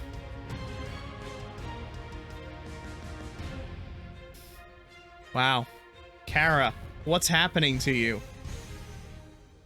Alright, Skrull attempts to save versus the Fire Blast. And succeeds. Rance attempts to save. And succeeds. And Escovier does not succeed. So Escovier takes 1 point of damage, and Kara takes 2 more, as she once again explodes from the pressure. Goodness, we're gonna have to give her one of those healing potions, because she is now down to just 2 hit points. Yeah. Though, to be fair, they're barracudas. What treasure would you expect a barracuda to have? Ooh, barracuda. Alright, so, having failed at her blast, Escovier moves forward and attempts to put these creatures to sleep. They are level... What level are they? They are level 3. So she only needs to not roll a 1. He successfully does not roll a 1. Now we see how many he puts to sleep. And the answer is... all of them! He launches out his spell, and 7 of the 7 barracudas drift off to sleep. Ending the fight very, very nicely. They then hand Kara... Oh, I did her max HP instead of her regular one. He then hands Kara one of the healing pots with a knowing smirk. And Kara drinks it to recover her health, because we have so many of these gosh darn healing potions. Let's recover that, and let me reset this back to what it's supposed to be. And remember not to reduce the max HP again this time. Alright, and then we push forward, continuing to the north. No. There we go. To room 66. Oh, we had that room once before. And that is the only real problem with random generation, where you can end up with the same room multiple times. Although I suppose there's really only so many different variations for rooms. So within this room we find... Do barracudas like shiny things? Sorry, I just noticed what you said. We find 5, which is an empty room. Roll on the special features table. Alright. Within this room we find an enchanted coral reef. A character of your choice gains a +1 defense for the next battle. As soon as the next battle is over, the bonus is gone. So, Skrull moves forward. Pretty coral. Picks it up, rubs it on himself, and now he gets a +1 defense bonus for the next encounter. Alright, we continue our path along the right. Finding room 53. Alright. We find ourselves at another corridor. This one having 2 directions forward. There's one straight ahead and one to the right. We will naturally be taking the one to the right once we find out if there is a boss or anything else in this room.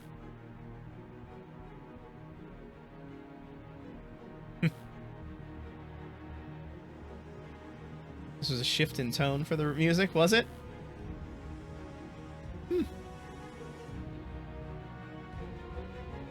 Oh. That might have been an end of a song or something like that. I've kind of zoned out the music a little bit. It's kind of just like a background thing that's happening in my brain right now. So we rolled a 5. A 5, we found another empty room. That's crazy. Okay. Another empty room, which means another special feature. This time, a healing wave. All wounded characters recover 1 life. Further encounters with a healing wave have no effect. Everybody looks at Kara with annoyance that they wasted one of their healing potions on her when she would have immediately gained 1 hit point.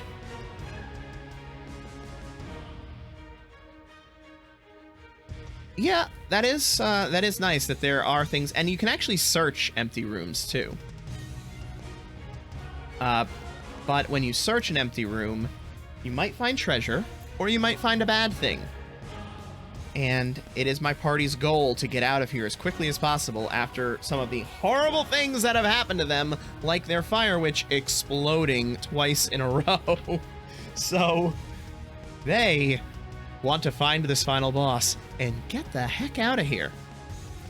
So, they enjoy the healing wave and make their way south to room 45. Room 45. They have now reached the point of this dungeon, which is the maze of corridors, as they find themselves at a T-shaped intersection. And in the center of that intersection, they find a special feature. Again, for the 3rd time that we have rolled a 5 after not rolling them ever up till now. And this special feature is... at least it's a different one again. Oh, we find an armory. All characters can change their weapons if they want within the limits of weapons allowed to their character type. Actually, can rogues use medium weapons, or are they light only? They are light only, so... Nope. Nope. We will not be changing up our weapons. I'm happy with the weapons that we have. So, to the right is a dead end. So we continue to the south. We find ourselves at room 33. 33 is... Sorry, loading. Ooh. Room 33. A very small corridor to the left, and then a path leading to the right to a doorway. Within this small corridor, we find another special feature. This is just the path of special features. Oh, no!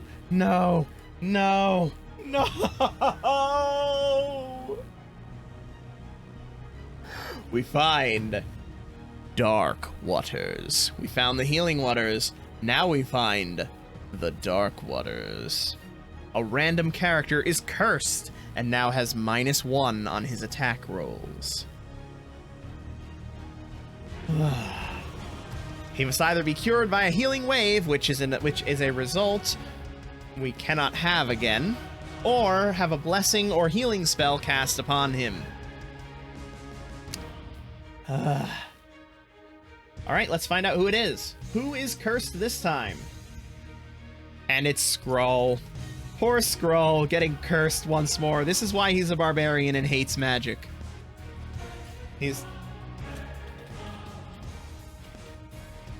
I did not spell cursed correctly. But at least this time, it's only a -1, and it's only to his attack rolls. And then, our party pushes forward after that harrowing experience into room 16.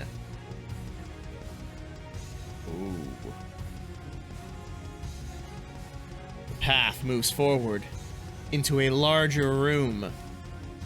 At the far end of this room, a set of doors wait ominously.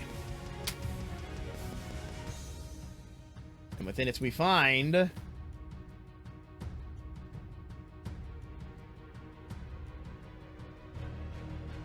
another special feature. I'm shocked at this, that we have gotten the 5 for the result every single time, and that it's been a different special feature every single time. This time we find a puzzle box. Sitting in the center of this room is a puzzle box. Its level is 5. You may leave it alone or try to solve it. For every failed attempt, the character trying to solve it loses 1 life. Wizards and rogues. Unfortunate. Well, if we get one more clue, we can give it to Skrull, and then he can get another clue bonus. But I think we really need to save the clue that we have for the final boss. Hang on, wizards and rogues add their level. And if the puzzle is solved, we get a aquatic magic treasure roll. So I don't trust Scovier, and I don't particularly trust Rance, but we're gonna do it anyway, for Rance at least. Come on, Rance, you can do it. Rance, in order to solve this level 5 puzzle box, you only need a 2. And no, Rance is not worse, I don't think, at least not tonight. Escovier got a 1 on 2 sleep spells to try to put the hag to sleep. Rocks, rocks, rocks, Rance! Oh my god! Yup, you were right. What can I say? I should have listened to you. At which point, Escovier knocks Rance to the side, having just seen him get stabbed in the hand, and Escovier tries his luck, because why the heck not? And Escovier manages to open the puzzle box. Rance, however, does take that 1 life point wound. Alright. Within there, we get a roll on the aquatic magic treasure table. We find... Where are they? Alright, this might be good. This might be really good, or it might not matter at all.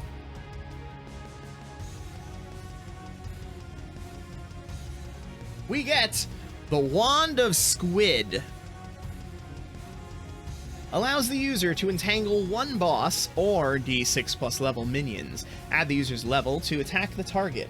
When attacking entangled monsters, your characters will have +1 to their attack rolls. After 3 uses, the wand becomes a useless piece of driftwood.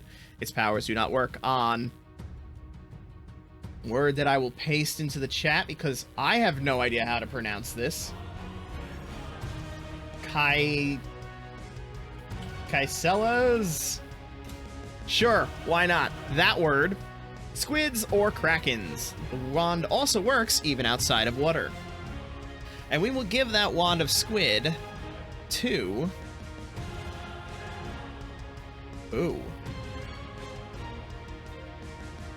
I think Escovier will take it.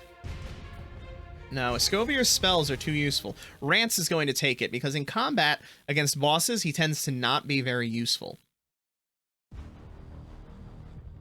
Actually, anybody can use this one, according to this. This one is not limited to wizards only, which is very useful. All right, let's...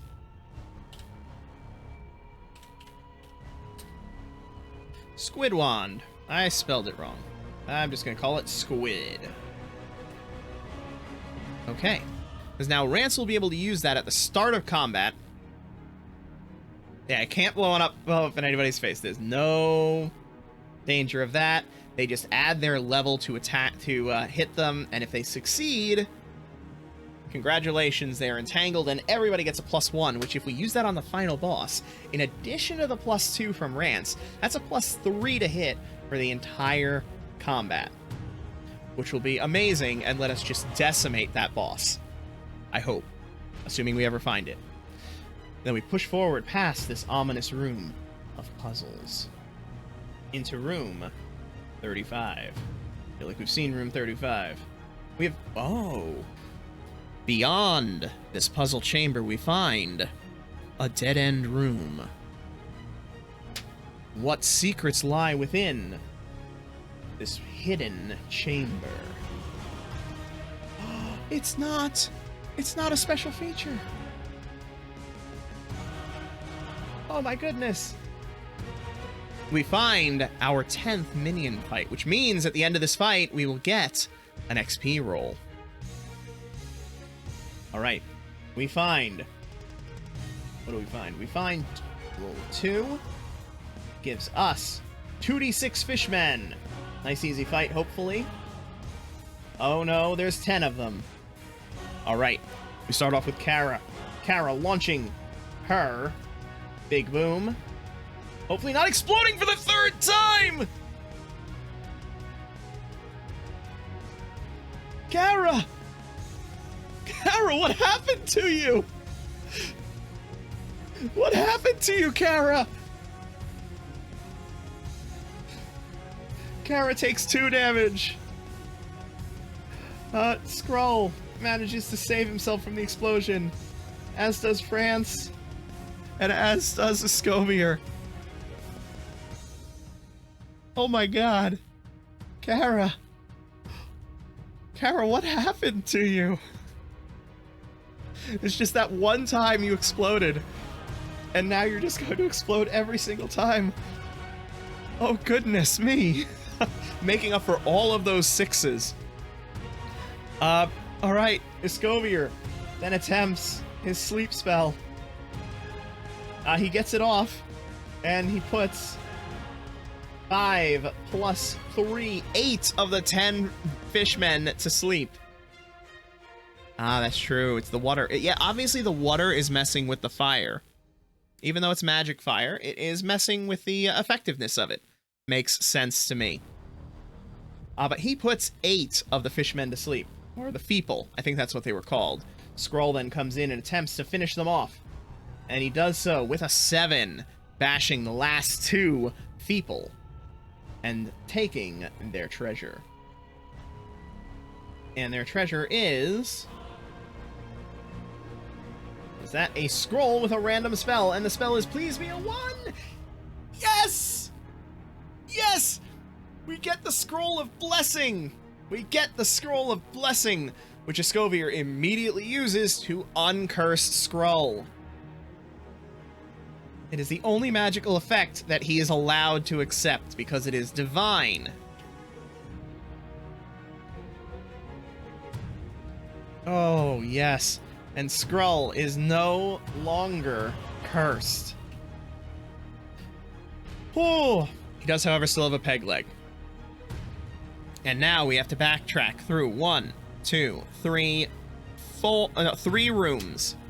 So we have 3 wandering monster rolls. Oh, wait, hang on before we do that. Rance was the last person to try to level up, so Skrull will get to attempt to level up. And he succeeds. Finally, Skrull reaches level 3. He increases his HP.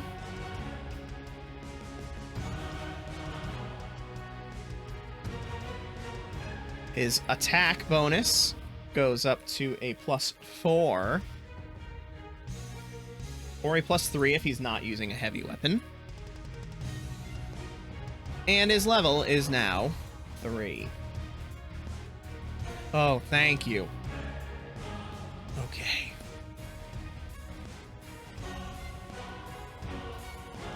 We are so close. Let me center this 10. That's going to bother me. All right. We've got that off. What was I? Okay. Now we do the wandering monsters. We have 3 wandering monster rolls to make. And there are no ones, so we are safe. We safely backtrack and go through the next room. And it is room 24.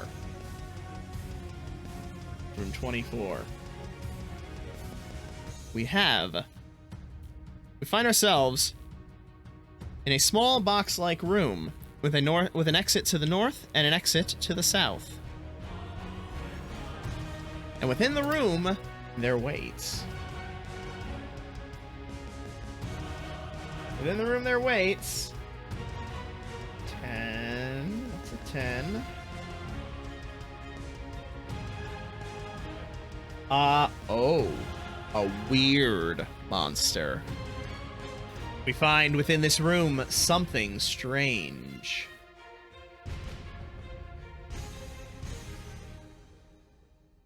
Alright, D6. 3. We find a sea lion. Level 4. 4 life. 3 attacks. Uh-oh. 3 attacks. That's really bad. Okay, the sea lion. Which I'm going to imagine as more lion-esque than the sea lion fish. It pounces out from within this room, snarling with rage, as Escovier launches a lightning bolt to the face. Hopefully. It's level 4, so he only needs a 2. He rolled a 4, does 2 points of damage. So the sea lion is down to 2 life.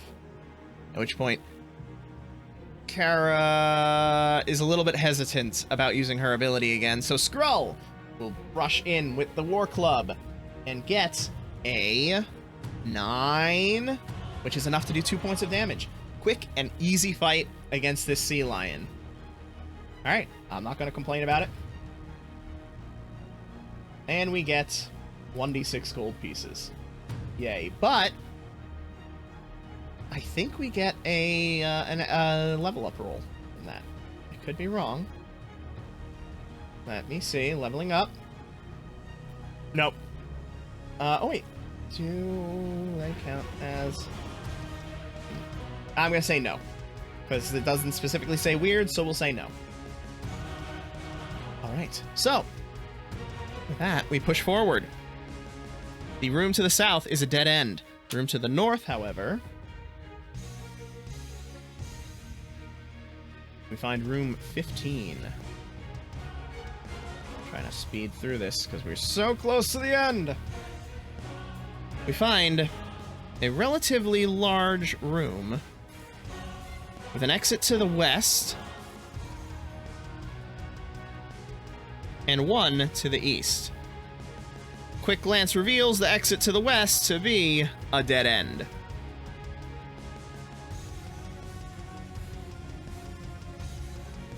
And within this room we find... uh-oh.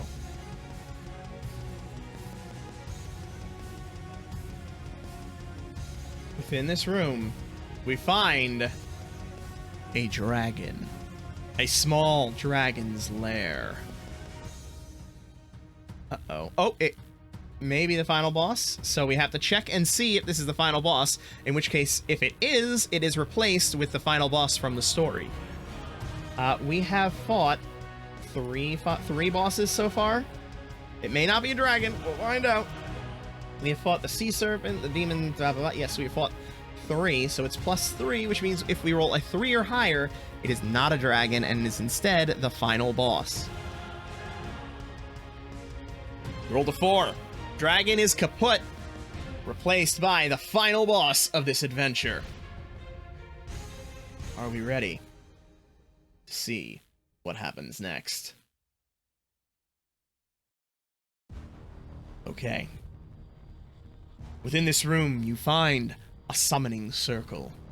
8 deep demon cultists, level 4 minions, are performing a ritual around the gold statue of Tizani. It lies atop the corpse of a small dragon.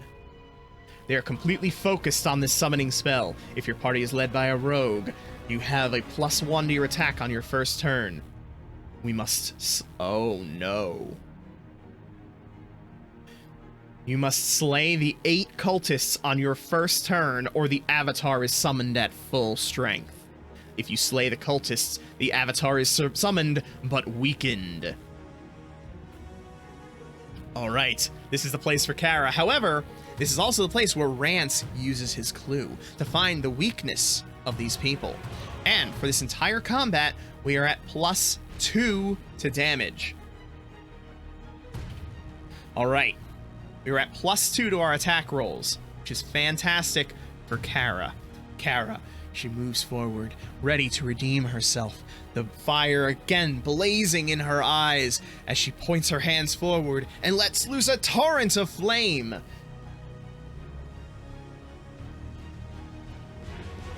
It's a 5, +2, +3. +2 from the clue and +3 from her level. That gives us a 10. The level of these creatures are 4. Fireball kills minions equal to the level of the minion, or the roll minus level of the minion. So, 6 of the 8 minions fall to the ground, roasted alive with the first volley. Kara lets out a cackle, the first time she's actually uttered noise through this adventure, as she feels once more her deadly power returning to her. Bolstered, Skrull lets out a hearty laugh and charges in, attempting to swing and bring down the remaining 2 cultists. And with a roll of oh dear god, with a roll of 15, he does. With a roll of 15, he does manage to swing his war club around and take out the remaining 2 cultists. Actually, that's not even a 15. That's a 17 with that +2. Goodness, that +2. As the final cultist falls, their blood begins to drain into the center, mixing with the blood of the slain small dragon. And at that moment, the golden idol of Tizani cracks, and a light begins to emit from it. The avatar of Tizani, the shark god, emerges, a level 6 creature with 10 life, 4 attacks. Every character must save versus level 4 terror or have -1 to their defenses to the end of the fight. Alright, let's start with that. It's level 4 terror. Nobody has any special bonuses against that, so it is just straight up rolls. So, Skrull does not save against the terror, so he is at -1 defense. Rance does not either. Kara does not either. And Escovier does not.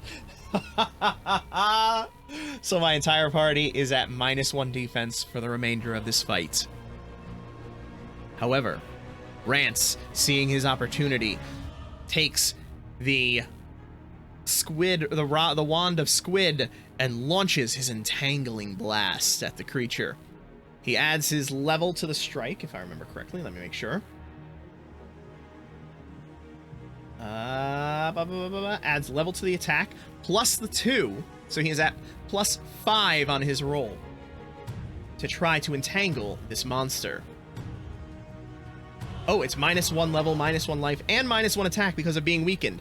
So all he needs to do is not roll a 1 on this, and it is entangled, meaning that everybody will actually be getting +3 to their attacks against it, which should hopefully make this...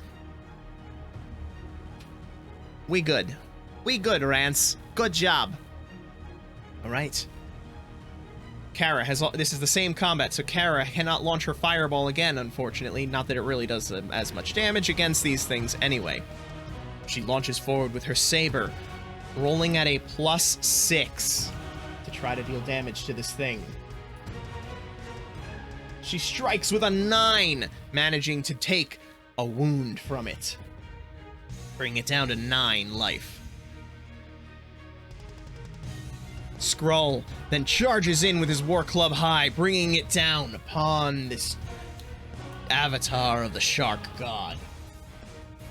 At +7, he has 12. He brings it down upon them for 2 wounds, knocking it down to 7. Finally, Escovier works his lightning bolt and attempts to fire off. And at a +6, he only needs to not roll a 1 to deal 2 damage. He did not roll a 1, so another 2 damage dealt, cutting this creature's health in half. Oh, wait, it was already at -1. Cool. So it's actually at 4. It is at 4 health, and it will never run away, I will assume. Yes, whatever. It's more fun to fight it to the death, regardless of whether it would possibly run away. However, it then gets its 4 attacks. 1 on every member of the party. 1 on every member of the party who has a -1 to their defense rolls. Oh, actually it gets -1 attack because it's weakened. So the only person who will not get attacked is Escovier hiding in the back. So, Skrull, rolling at a net 0, he needs a 5 to not get hit for a damage. Skrull takes the first hit, grunting as the claws of this avatar sink into his flesh. It then turns and lashes out with a bite at Kara, which Kara also is unsuccessful in evading. Finally, it launches out with a solid kick toward Rance. Rance, with his +1, is able to successfully evade the strike, however. So Kara and Skrull each take 1 damage.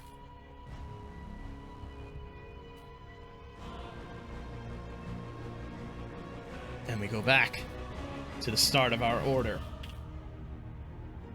Skrull, enjoying the taste, the feel of blood pouring and pumping in his arteries, he brings the club around to try to finish this creature off. Not that he necessarily will, because it has 4 life, but he will try his best. Oh, he will perform a rage attack. He has been saving this for this moment. His rage attack. As he lets loose his barbarian fury. He rolls the attack die 3 times and chooses the best result. His first roll is, that's +7, so his first roll is an 11. His second roll is not being taken, because that's a miss. And his third is, come on, no explosions, really. All right, with his 3 attacks, he manages to get 1. He manages to get 1 strike off, which hits for 2 damage, however. So, with that, the creature is brought down to just 2 health. And we'll save Escovier for last. Kara, attempting to channel the remaining fury she has, the death-dealing creature she has been for this entire adventure, to redeem herself from her 3 explosions, launches forward with her saber and tries to bisect this creature. And with her let's see, she gets a +3, and then a +3 from the other stuff, which gives her a total of 8, which is not enough to deal 2 damage, unfortunately. So the blade does sink into the avatar, however, it is not enough to bring it down with its 1 remaining wound. Rance then leaps forward, using the leverage of the blade to drive his own forward, and hopefully finishing off this creature.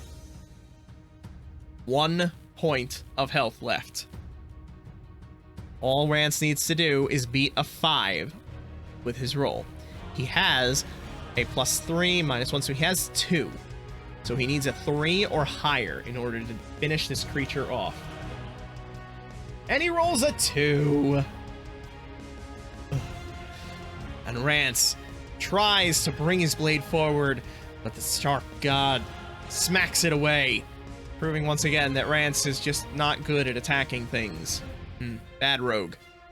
But Escovier, waiting in the wings, begins to work his magic, trying with desperation to fire off a final lightning bolt and finish the beast. We know how well he does under pressure, even though he only needs to not roll a 1 in order to do it. He rolls a 4! The lightning crackles between his hands. He shoots it forward. It strikes the avatar of the snake god in its chest. The lightning roils throughout it. It pulses before eventually exploding in a burst of light and viscera, which eventually begins to dissipate as its form is banished from this world. The avatar of Tizeni, the shark god, defeated. Our heroes then attempt to loot the room.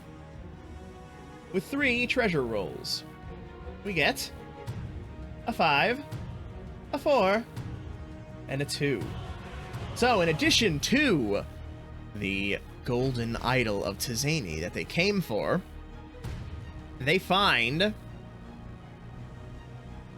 an item of jewelry worth 40 gold pieces. They find a gem worth, what is that? 10 times 5, 50 gold pieces. Nice. And, what's the other one? A 2?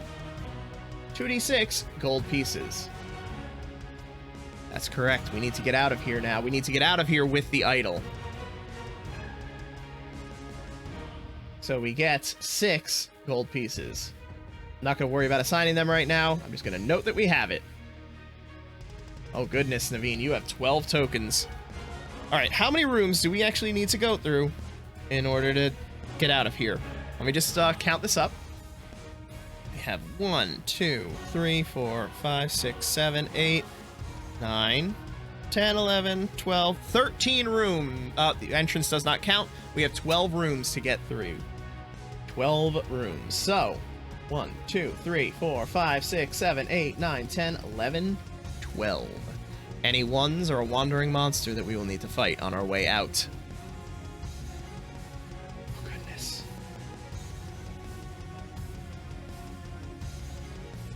Only 2. You know what? That's not bad. That's a heck of a lot worse than I thought it would be. 2 wandering monsters. And they are a minion and a vermin. So these should be very easy fights. First off, we run into a minion. The minion is, oh, just fishermen. They gonna die fast. 5 fishermen. Kara, seeing the fishermen on their way out, launches out, and explodes. Kara explodes again. Kara explodes for 2 damage to herself. And let's see, does everyone else save? Yes, everybody else saves, but Kara takes another 2 damage from self-immolation. Kara? Why?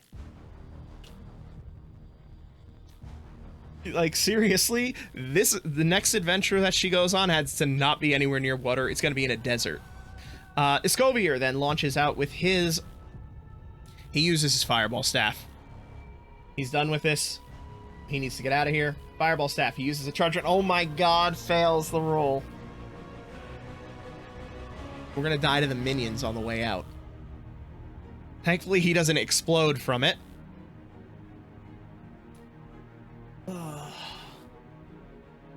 Yep. Okay, cool. So, then Skrull attempts to bash them down. And misses. That's 3 1s. That's 3 1s. Oh goodness! Oh, hello, Walrus! Thanks for the raid as we are making our way out of this dungeon. And failing miserably. Rance, however, will attempt now to get the, welcome, raiders, while I, try and salvage this situation. Thank you, Raiders. We are playing 4 Against the Darkness. 4 Against the Darkness. This is a solo RPG. We are going through random dungeon generation. I'll show you the map here that we have been drawing out. If I can actually get it to focus. There we go. Yes. So we have been going through a randomly generated dungeon trying to defeat the avatar of the shark god, Tazani. We just defeated it and are now attempting to flee this dungeon with the golden idol of the shark god. However, on our way, we have been jumped by a group of 5 fishmen. In this fight, Kara, our fire elf, exploded with her own fireball. Then our wizard tried to launch a fireball and missed horribly. Then our barbarian tried to launch an attack of his own and also rolled the 3rd one for attacks. So now it's all down to our rogue Rance, who does nothing ever. But let's see. With his -1 to hit these level 3 fishermen, he needs to roll a 4. Ooh, Ratchet and Clank for 11 hours. Oh, that's our 4th one for this round of combat. 4th one. I don't know what to make of this. But that is 4 misses. And now the fishmen get to do their strikes. Yeah. That'll be 2 strikes on Rance and 1 on everybody else. So let's start with let's go in order. So 1 on Skrull. Skrull has a +1 to this. He only needs to roll a 2. He succeeds. Rance has a +2, so he only needs to roll not a 1. And for the second strike, congratulations, Rance. You actually didn't roll a 1. Now, Kara. Kara has no bonus, so she needs to roll a 4 or higher. Or 2 or higher. No, 3, sorry. They are level 3. So Kara is fine. And the last one, Escovier, who has never passed a defensive roll in this entire game, continues the trend and gets hit by the final fishman, or Feeple, knocking his HP down to 2. Oh, that brings us to the next round. Escovier. Escovier will attempt to use his sleep spell and put this group of minions to sleep so they can just leave this place. He only needs to not roll a 1. Oh, good gosh, he got so close to rolling a 1 again. Anyway, with that, he now gets to roll his d6 at his level, and that's the number of minions that he puts to sleep. As long as he does not roll a 1, he puts the entire group to sleep. Good! The minions fall into a deep sleep, and Rance goes around slitting their throats because, goodness, that was embarrassing to them. We find, for treasure... Ooh. 1 item of jewelry worth 3d6 times 10 gold pieces. We find... Oh my goodness, we find a piece of jewelry worth 120 gold pieces.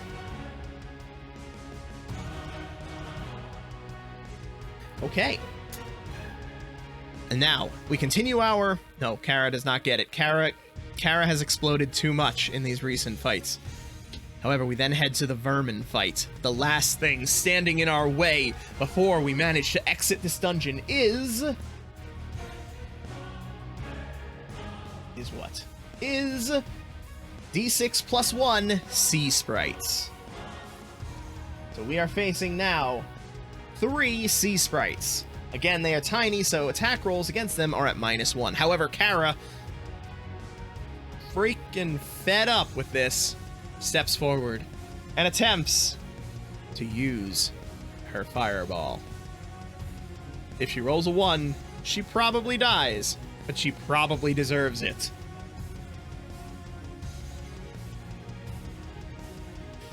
Oh my god! Oh, that was so close to a 1. But it wasn't. It was a 3. And with a 3, plus her 3, that gives us a 6.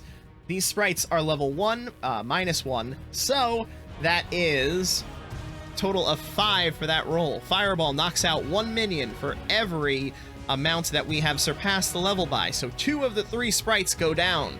At which point, Skrull walks up with his massive barbarian body and massive barbarian war club and attempts to pound the last little sprite into oblivion. And he does not succeed as we get yet another 1. Rance then makes his way around the back, seeing that for once we outnumber the enemies, and attempts to shank it in the back. He actually gets his level to this attack, so he gets +2, -1, so that's +1. He only needs to roll a 2. So as long as he doesn't roll a 1, he kills the stupid sprite. He rolled a 1 and does not kill the sprite.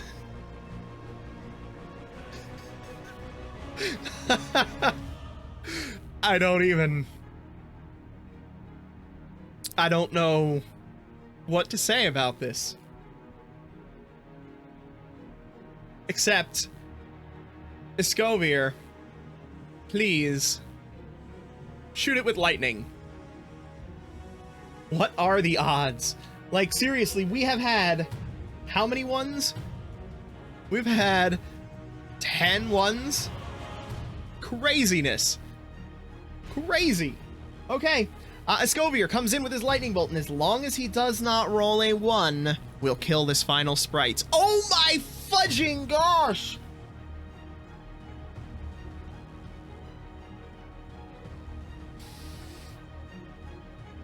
I don't know. Is there some kind of sensor in this that registers when I say don't roll a 1? Because, oh my goodness. The sea sprite's attempt to attack, I'm gonna just do it randomly because whoever gets the attack deserves it. It goes for the number 3, which is Kara. Kara attempts to defend against the sprite and rolls a 1 for God's freaking sake. What is going on right now? What is actually going on right now? And Kara takes a damage.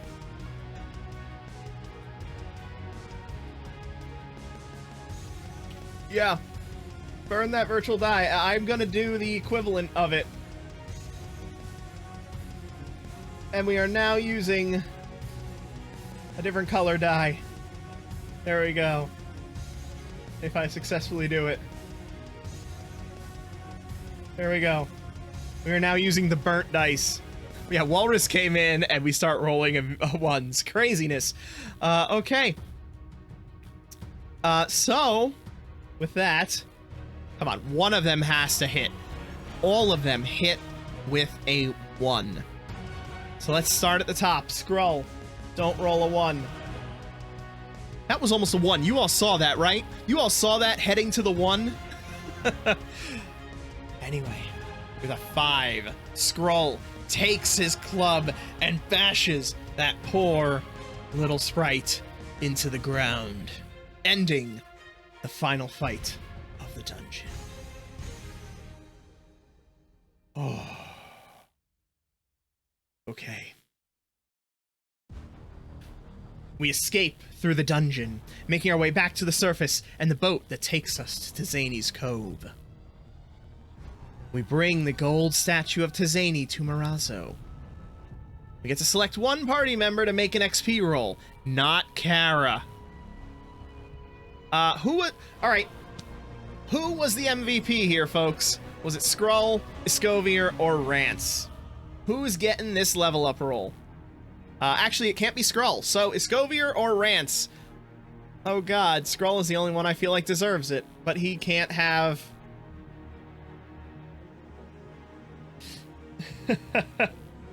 Alright, let's go to the happy music.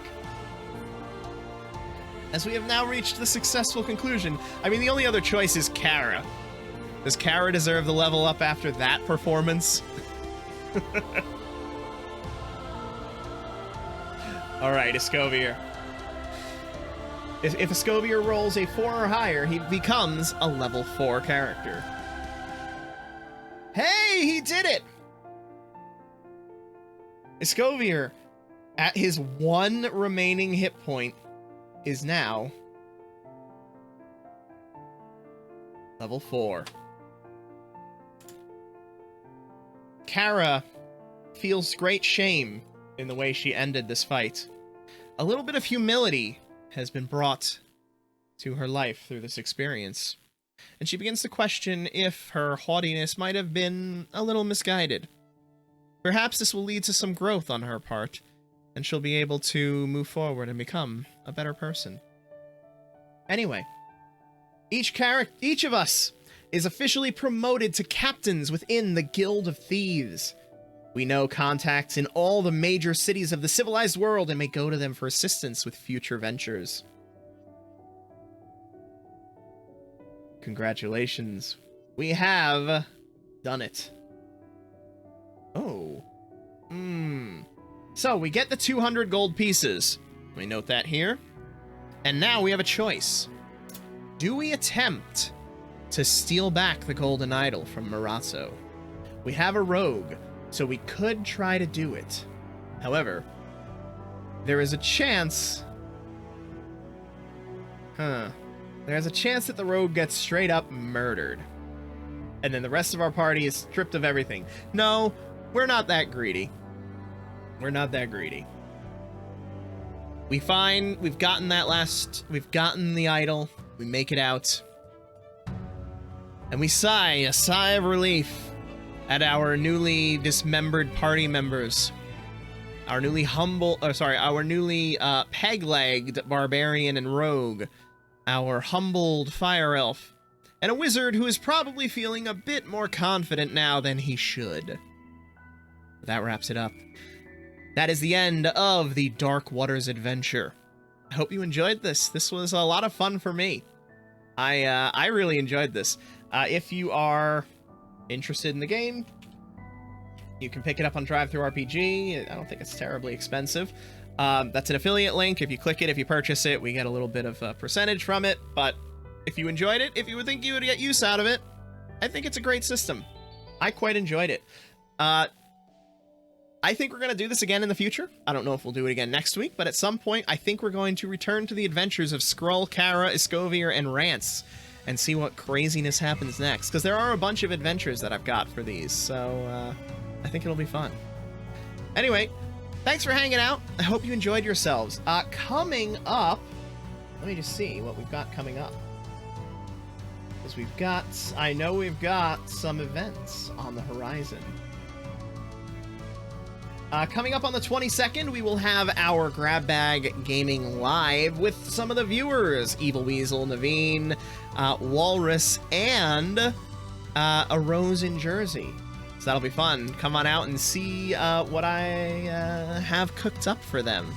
And what chaos our usual players will be able to inflict on them. And then we'll be returning to Rupture on June 27th. So, be sure that you hang around for those as well. And if you would like to be aware of anything that's going on, if you're not already in the Discord, go ahead and join us there. You can click that link to join it. Well, depending on what game gets chosen, there might be a guaranteed one death. So, we'll see what happens. Anyway, thanks for coming out, folks. I hope you enjoyed it. I guess that's it for now. Is there anybody streaming right now that could use a raid? Goodness, Naveen, you have earned so many tokens tonight.